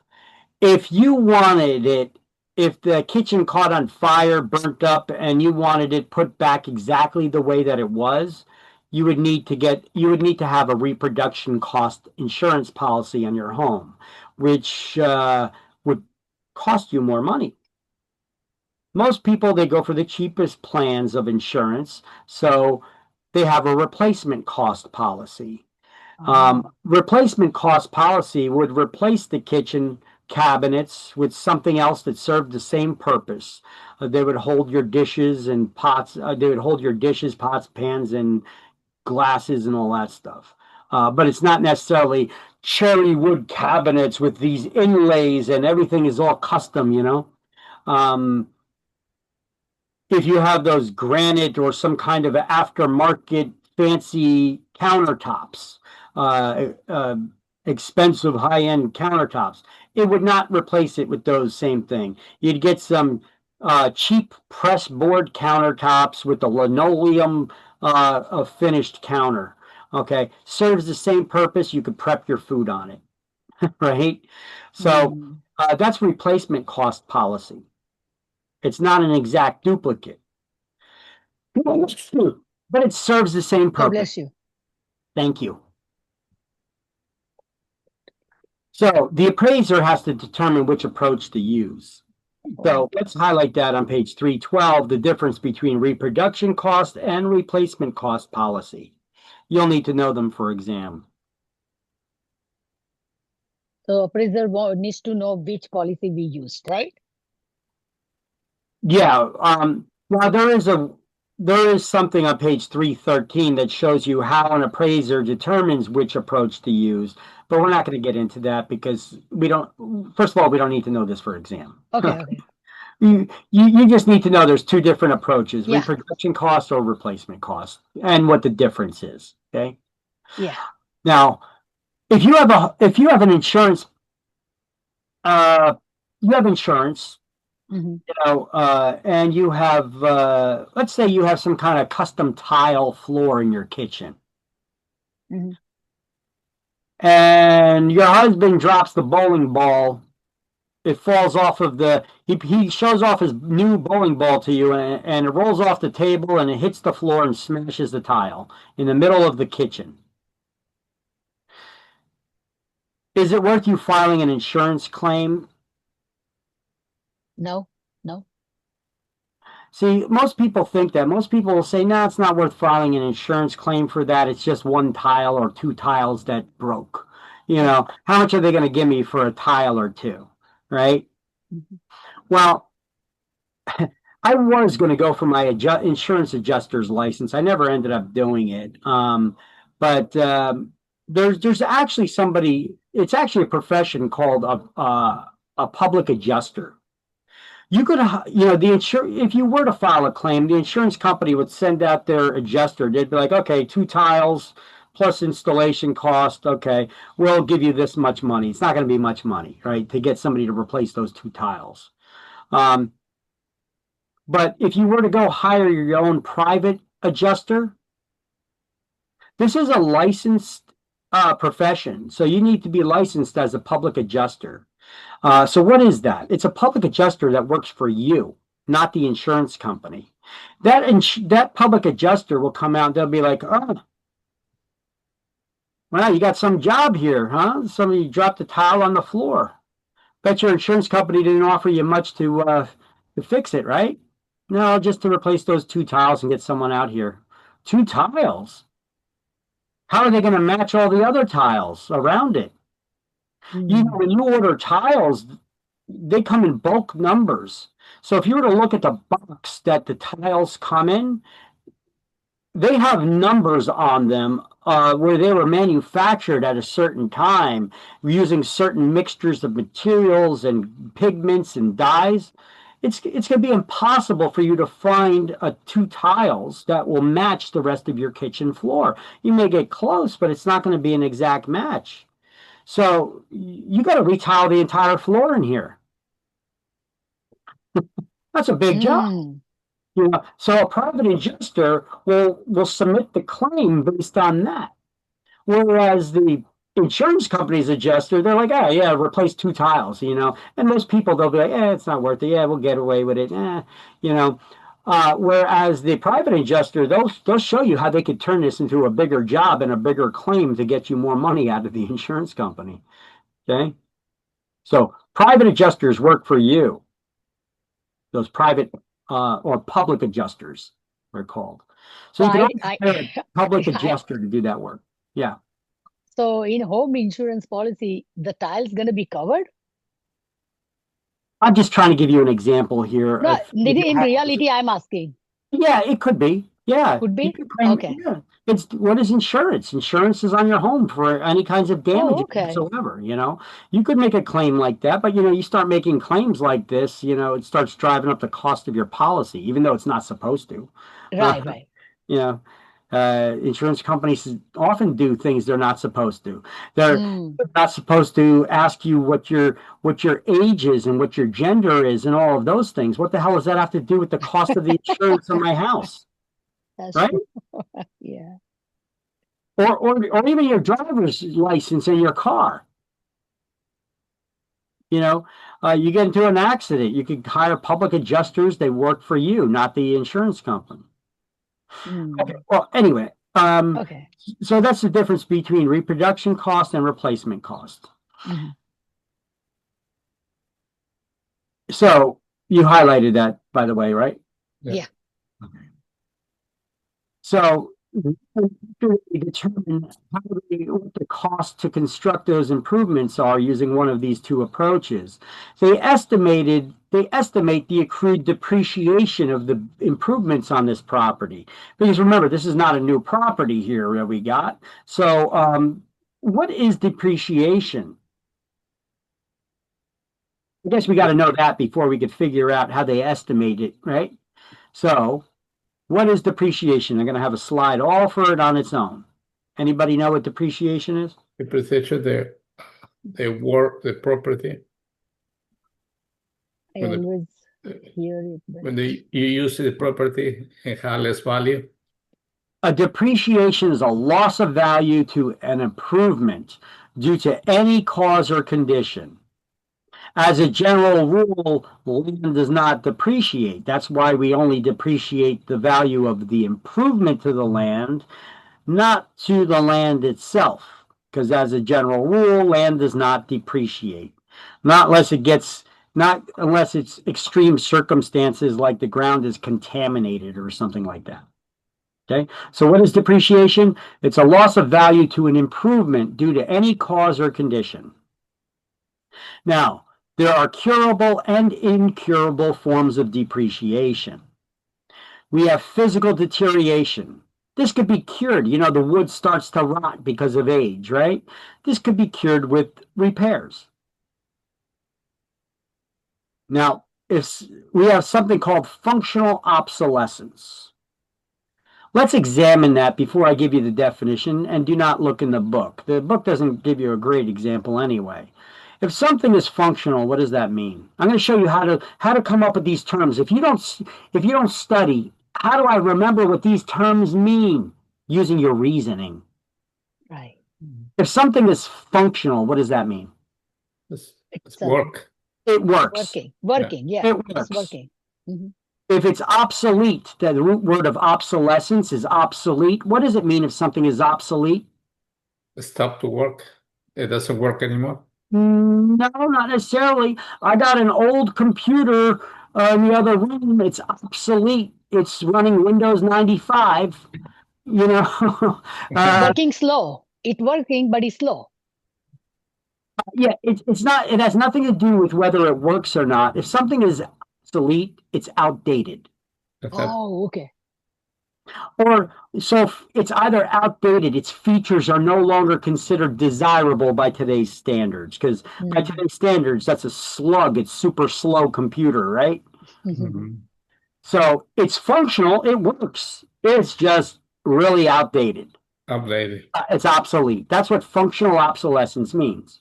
Mm. So Updated. look at that. We figured it out just by using reasoning without reading a definition. Just examining the words. So that's right. Something that's functionally obsolete means that there's nothing wrong with the property other than its features are considered to be outdated or undesirable by Okay. today's standards. It's I see. functional, but it's obsolete. Mm. It is curable. You can always do updates or additions. Let me give you an example with real estate, how something is suffering from functional obsolescence. A 5-bedroom, 1-bathroom house.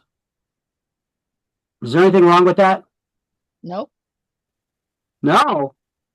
5-bedroom house. 5 bedrooms, 1 bathroom. Oh, of course, 1 bathroom is no. It's By today's that. standards, I sell condominiums, 2-bedroom condominiums, and people want 2.5 baths. So for a 5-bedroom house with all those people, you think that 1 bathroom will be enough? No, Hell no. But can it not be enough. curable? Sure, you could add an addition or put additional bathroom in, right? So it is curable. Even though that 5-bedroom, 1-bathroom house has 1 bathroom that's big and it's beautiful and it was super remodeled and has the higher end features and all that, it is gorgeous. But it's still Still, 5 bedrooms, 1 bath. still not. No, So by today's standards, it's considered functionally obsolete. right. Just because of the number of bedrooms in relation to the bathroom, you know.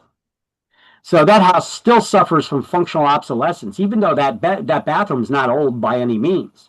Mm. I mean, there was a time where, hell, you got a bathroom in a house? That's a good thing. That's super modern, you know. You don't got to go outside to go to the bathroom. You don't got to go to the outhouse, right? Think about it, how times have changed. That's true. We've become so spoiled. Or wait, what's the word that we use all the time these days? We're not, it's not spoiled, but privileged. We're so privileged that you have indoor plumbing. You don't got to go to the outhouse to go to the bathroom, or take a run down to the well or the lake to get some water to cook or bathe. Old-fashioned Yeah. and modern nowadays. But by today's features now, we've become so spoiled. You know, we've That got is true. indoor plumbing. Well, but now that, oh, you only got one bathroom, you need to have 2.5 at least. You know, or these are, you know, you got electric indoors. All right, let's examine this phrase, external obsolescence. If something is external, what does that mean? Outside. It's outside. And we're not talking about outside your house, we're talking outside the property. That's outdated and no longer considered desirable. This is also referred to as economic or locational obsolescence. So, for example, we find out that the city dump is down the street or across the street from your house. Your home is suffering from external obsolescence. The cemetery is across the street or next door. Your home suffers from external obsolescence. These are factors on someone else's property that could affect the desirability and value of yours. How about railroad crossing? Same thing, Same thing, right? right? So these are items on the items not on the subject property. They're external to the site. However, they do have an effect on the property's value or desirability. So this type of obsolescence is almost always incurable. I Because can use high tension also, right? I'm sorry to interrupt. High tension power? yeah, all these Right? things. These are Yeah. things on someone else's property that could affect the value and desirability of yours. Mhm. Yeah. All right. Thank you. So, I mean, the book gives a little bit different examples here because in some of them they give, like for physical deterioration, they give curable and incurable. Let me see. The overall value of the structure does not justify the repairs required. Yeah, but that doesn't mean that it's not curable. So I like my definitions better here. They give a better understanding of it. So Yeah, if you can could be just cured snap with a picture repairs. of this, I would snap a picture of my slideshow here. So let's see, page 13.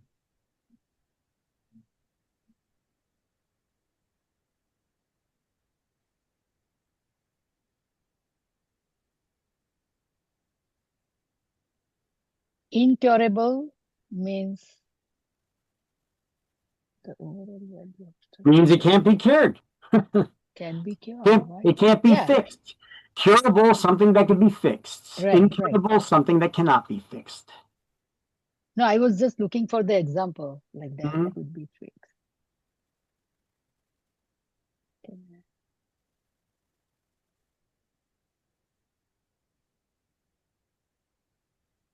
Well, if you look at under functional obsolescence, they give you some examples of curable, but then for incurable, they give an example with like an office building where that cannot be air conditioned suffers from functional obsolescence. Okay. For whatever there, reason that it cannot be air conditioned, I don't know. I mean, these days we have ductless air conditioning, so you could install it. But let's just say you can't make any modifications to the building for Right. whatever reason. I don't know. What it something, there is some kind of issue Yeah. that you cannot install that thing. Yeah. So if that's the case, it would be non-curable. Mhm. Okay. So let's highlight now depreciation. That's here's the one examples from the book. Depreciation refers to a loss of value due to any cause or condition that adversely affects the value of an improvement to the real property. And as a general rule, land does not depreciate. Reason being is, well, land does not depreciate except in extreme circumstances, like contamination of some sort. Like they say, like in such rare cases of misused farmland or downzoned urban parcels or improperly developed land. What does that means? Improperly developed land. What is that?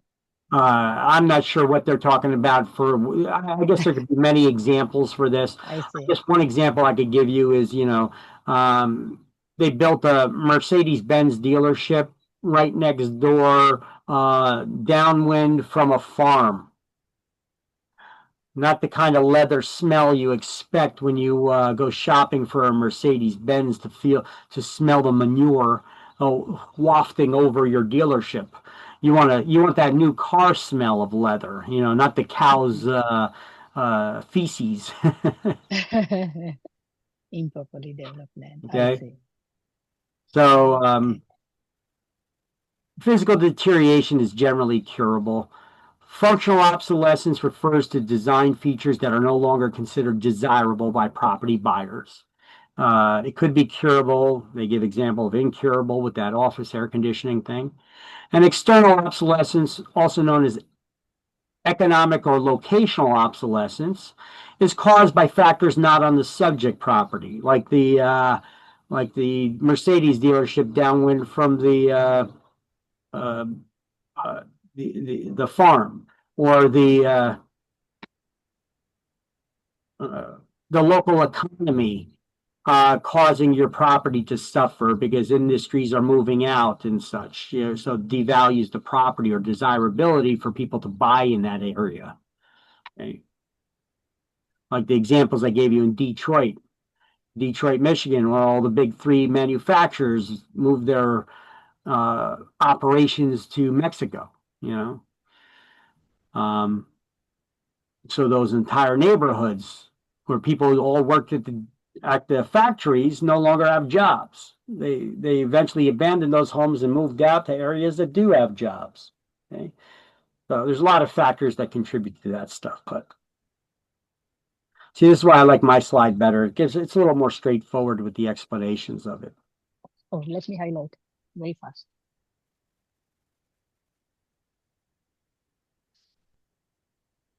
Give me a second. Yeah.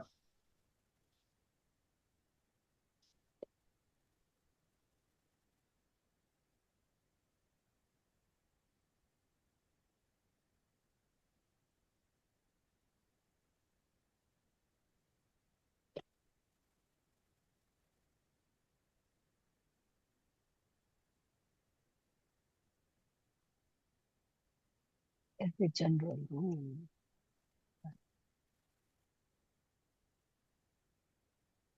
Okay. Okay. So the last part is after they figure out the depreciation and subtract that from the improvement value, then they add the value of the improvement back in, or they add the value of the land back in, because they didn't calculate depreciation of land because land does not depreciate, except in extreme circumstances, like if it was contaminated. So first step is they estimate the value of the land without any of the improvements to it if it were put to its highest and best use. That's the most desirable use or the most valuable use that a property can be adapted to, or the use that is most going to be in demand in the reasonably near future. Then they estimate the current cost of all the construction of the site improvements using one of the approaches to value the replacement or reproduction costs. Then they estimate the accrued depreciation to that improvement because it may have been an old building. Okay. Then they deduct the accrued depreciation from the estimated cost of the new building, not the land, because land does not depreciate. And then they add the value of the land back into the depreciated value of the improvements to come up with the total value. So this is how they do the cost approach or appraisal by summation. And one example I could give you for this, like what if you're trying to determine the value of a church? Doesn't have comparables. There's not many churches in this neighborhood that have recently sold that you could compare it to, right? So you can't use the comparison approach, and you can't use the income approach because not many places generate income like churches. It's a charity. It's they don't generate income in the normal fashion.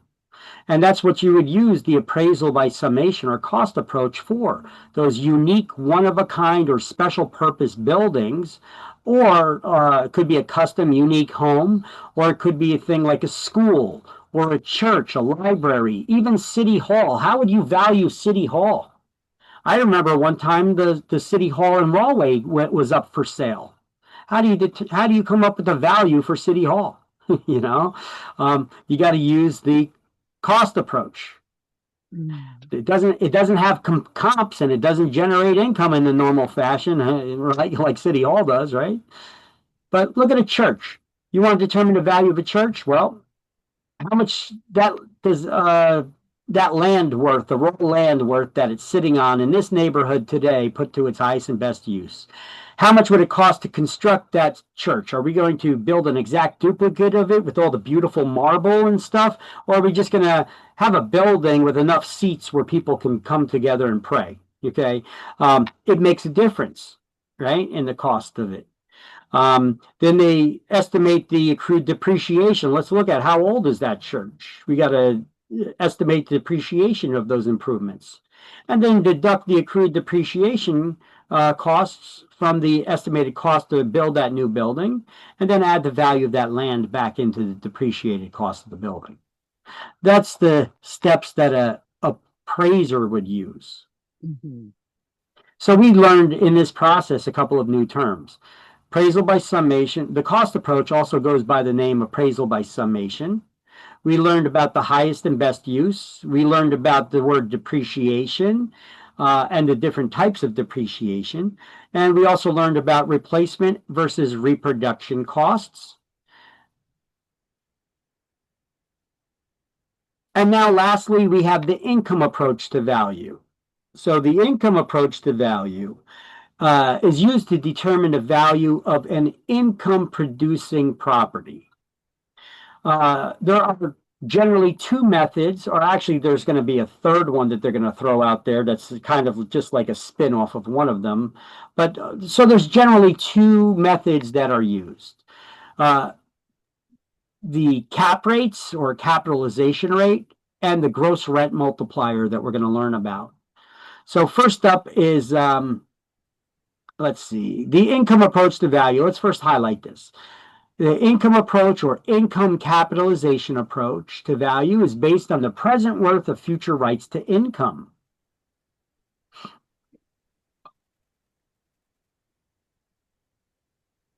So it's the belief that the value of this property is derived from the income that it generates.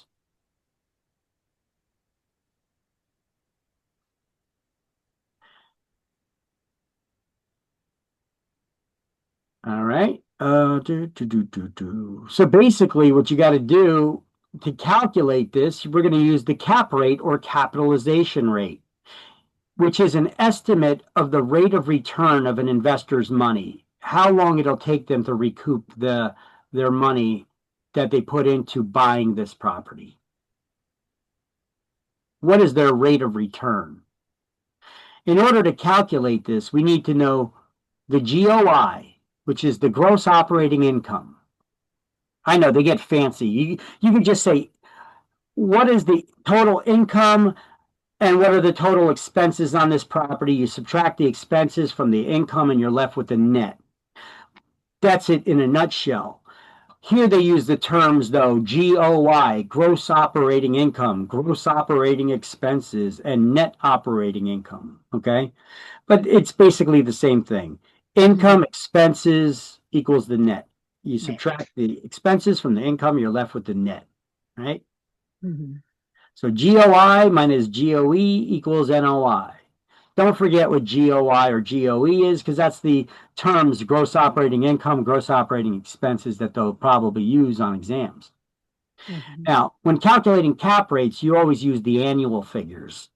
Annual figures, annual income, annual expenses. Okay. So in order to figure out the cap rate, we need to know the annual NOI of this property. And how do we calculate the annual NOI?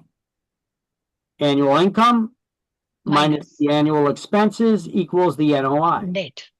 And that goes on top of the T formula. You guys remember how the T formula works? You draw a Yes. T, you put the division symbols here and the X, which is multiplication down here. You divide down or multiply across to find the missing component. Remember, TGIF does not stand for thank God it's Friday, but it means for top number goes in the calculator first. Right? Smaller value goes on the top, right? On the top, correct. Yeah. So that net income is your annual income from the property is generally smaller than the value of the property, right? So the property value goes on the bottom on one of the sides, and a percentage or rate, in this case it's a cap rate, goes on the other side. Mm-hmm.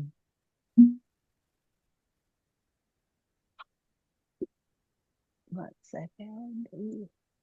So if you're trying to determine the value of an income producing property, you take the annual net operating income divided by the cap rate that is desired, and that's how much the property value should be, or that you're willing to buy it for, based on the cap rate you desire.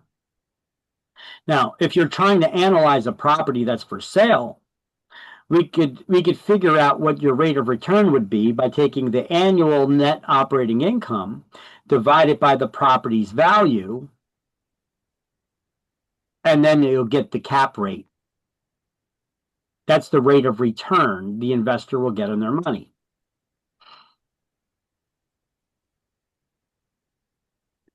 So we have two types, cap rate and capitalization rate, right? Well, that's the same thing. Same thing, right? Okay. Cap is another way. It's just an abbreviation for saying capitalization. So you're just saying cap rate instead of capitalization rate. So we have only one type? So far. Okay. Okay. Okay. So you guys got these highlights, and you wrote here the T formula and how that works for calculating the cap rate right here in the book? Fourth one, I just have to do for estimating. Hold on. One line. We're going to go over all the definitions and explanations of everything. Then we're going to go back and do all the math of the chapter. Okay. It looks like the math of the chapter we're going to be getting to tomorrow, because we're not even going to finish this right now. It's 4:29 already, so. Oh, wow. Time flies when you're learning. That's true. I'm gonna write it down later, this one.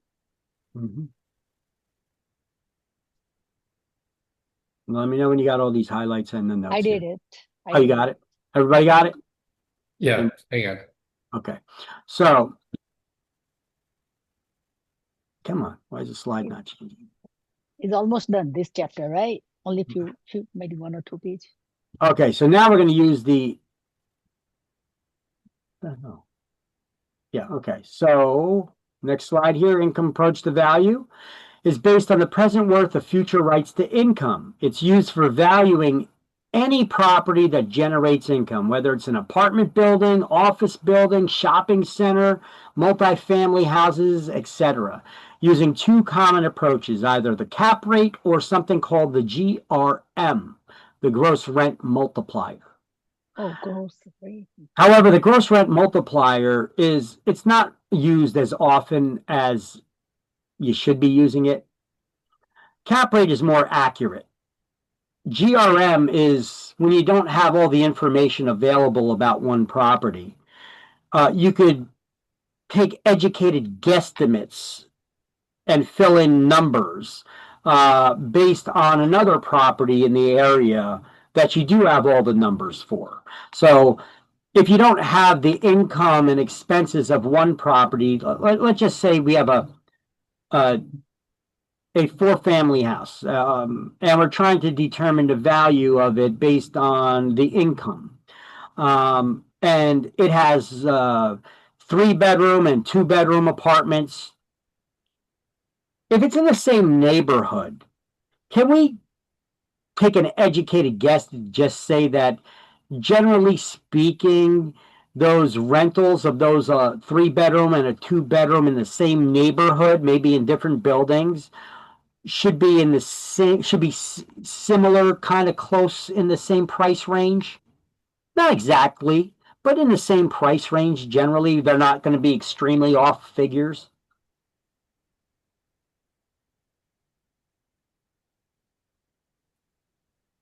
Hmm. Or you don't agree? If you have in the same neighborhood Okay. an apartment for rent, 2 bedrooms, that most of the 2 bedrooms in that area are going to be within a certain price range, kind of close to each other. They're not going to be way off in price. Right. Mhm. Okay. So a building that's like a 4-family house that has these same apartments, it'll generally be around the same cost to maintain these buildings as well. Mm. So it's not going to be an exact figure, but we're guesstimating. But we could get in the ballpark of the numbers that we need to know to get us in the ballpark when we don't have all the figures. Now, you may be thinking, well, why not just ask the owner for them? Right. Well, you could do that, but why didn't they put them in the MLS to begin with? Maybe the owner says, we don't want to divulge that information until you first sign a non-disclosure agreement first. This is going to be a legal agreement that if you disclose any of this information to anybody, you'll be sued. You'll be liable. Oh, wow. Okay. So it may be easier for us just to do some guesstimates and get us in the ballpark of what those numbers are, instead of dealing with all that nonsense, to see if it's even a property that our client would even be interested in. So let's just finish off this slide here. So the cap rate is short for capitalization rate. It's a measurement that determines the rate of return on an investor's money. And the GRM is a gross rent multiplier. It compares 2 income-producing properties to determine the value when all the financial information isn't readily available. We can make educated guess to come up with the price range using the information from the property we have all the information for. And there's a little bit of a spin off the GRM, something called the gross income multiplier. It takes the GRM figure plus factors in income from other non-real estate income producing sources, like if there was a concession stand selling t-shirts or something, it considers the income from that as well as the rental units. That would be a gross income multiplier.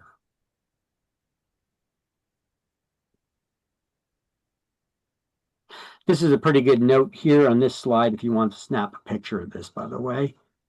Instead of hunting around later, this is just gives you a brief rundown overview. 1 second. Okay. GRM, I didn't get it. What this saying? Gross rate multiplying. Yeah. A multiplier is a whole number. It's not a percentage. It's a whole number that's used to compare 2 different properties.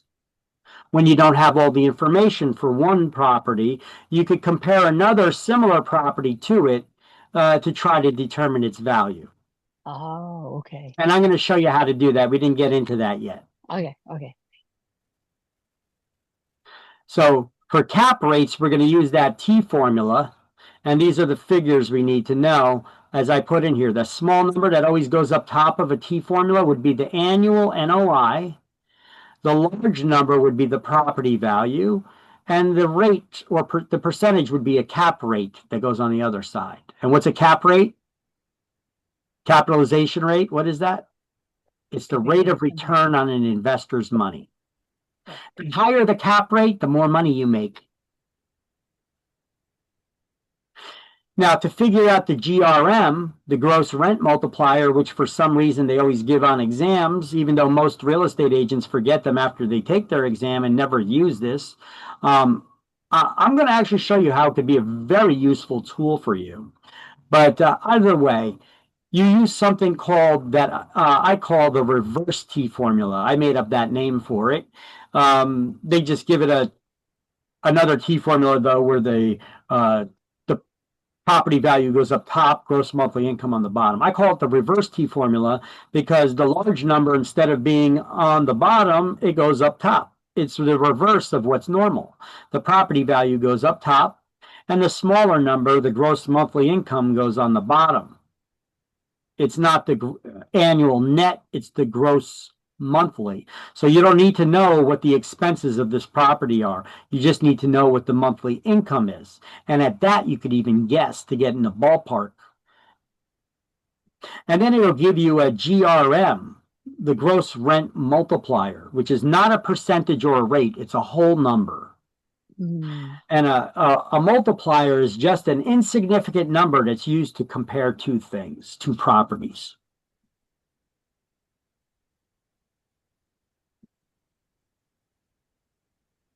So, we're going to leave off right here. We're going to continue this tomorrow because we're just starting to get into it. And we're already over our time. So we'll finish this chapter tomorrow.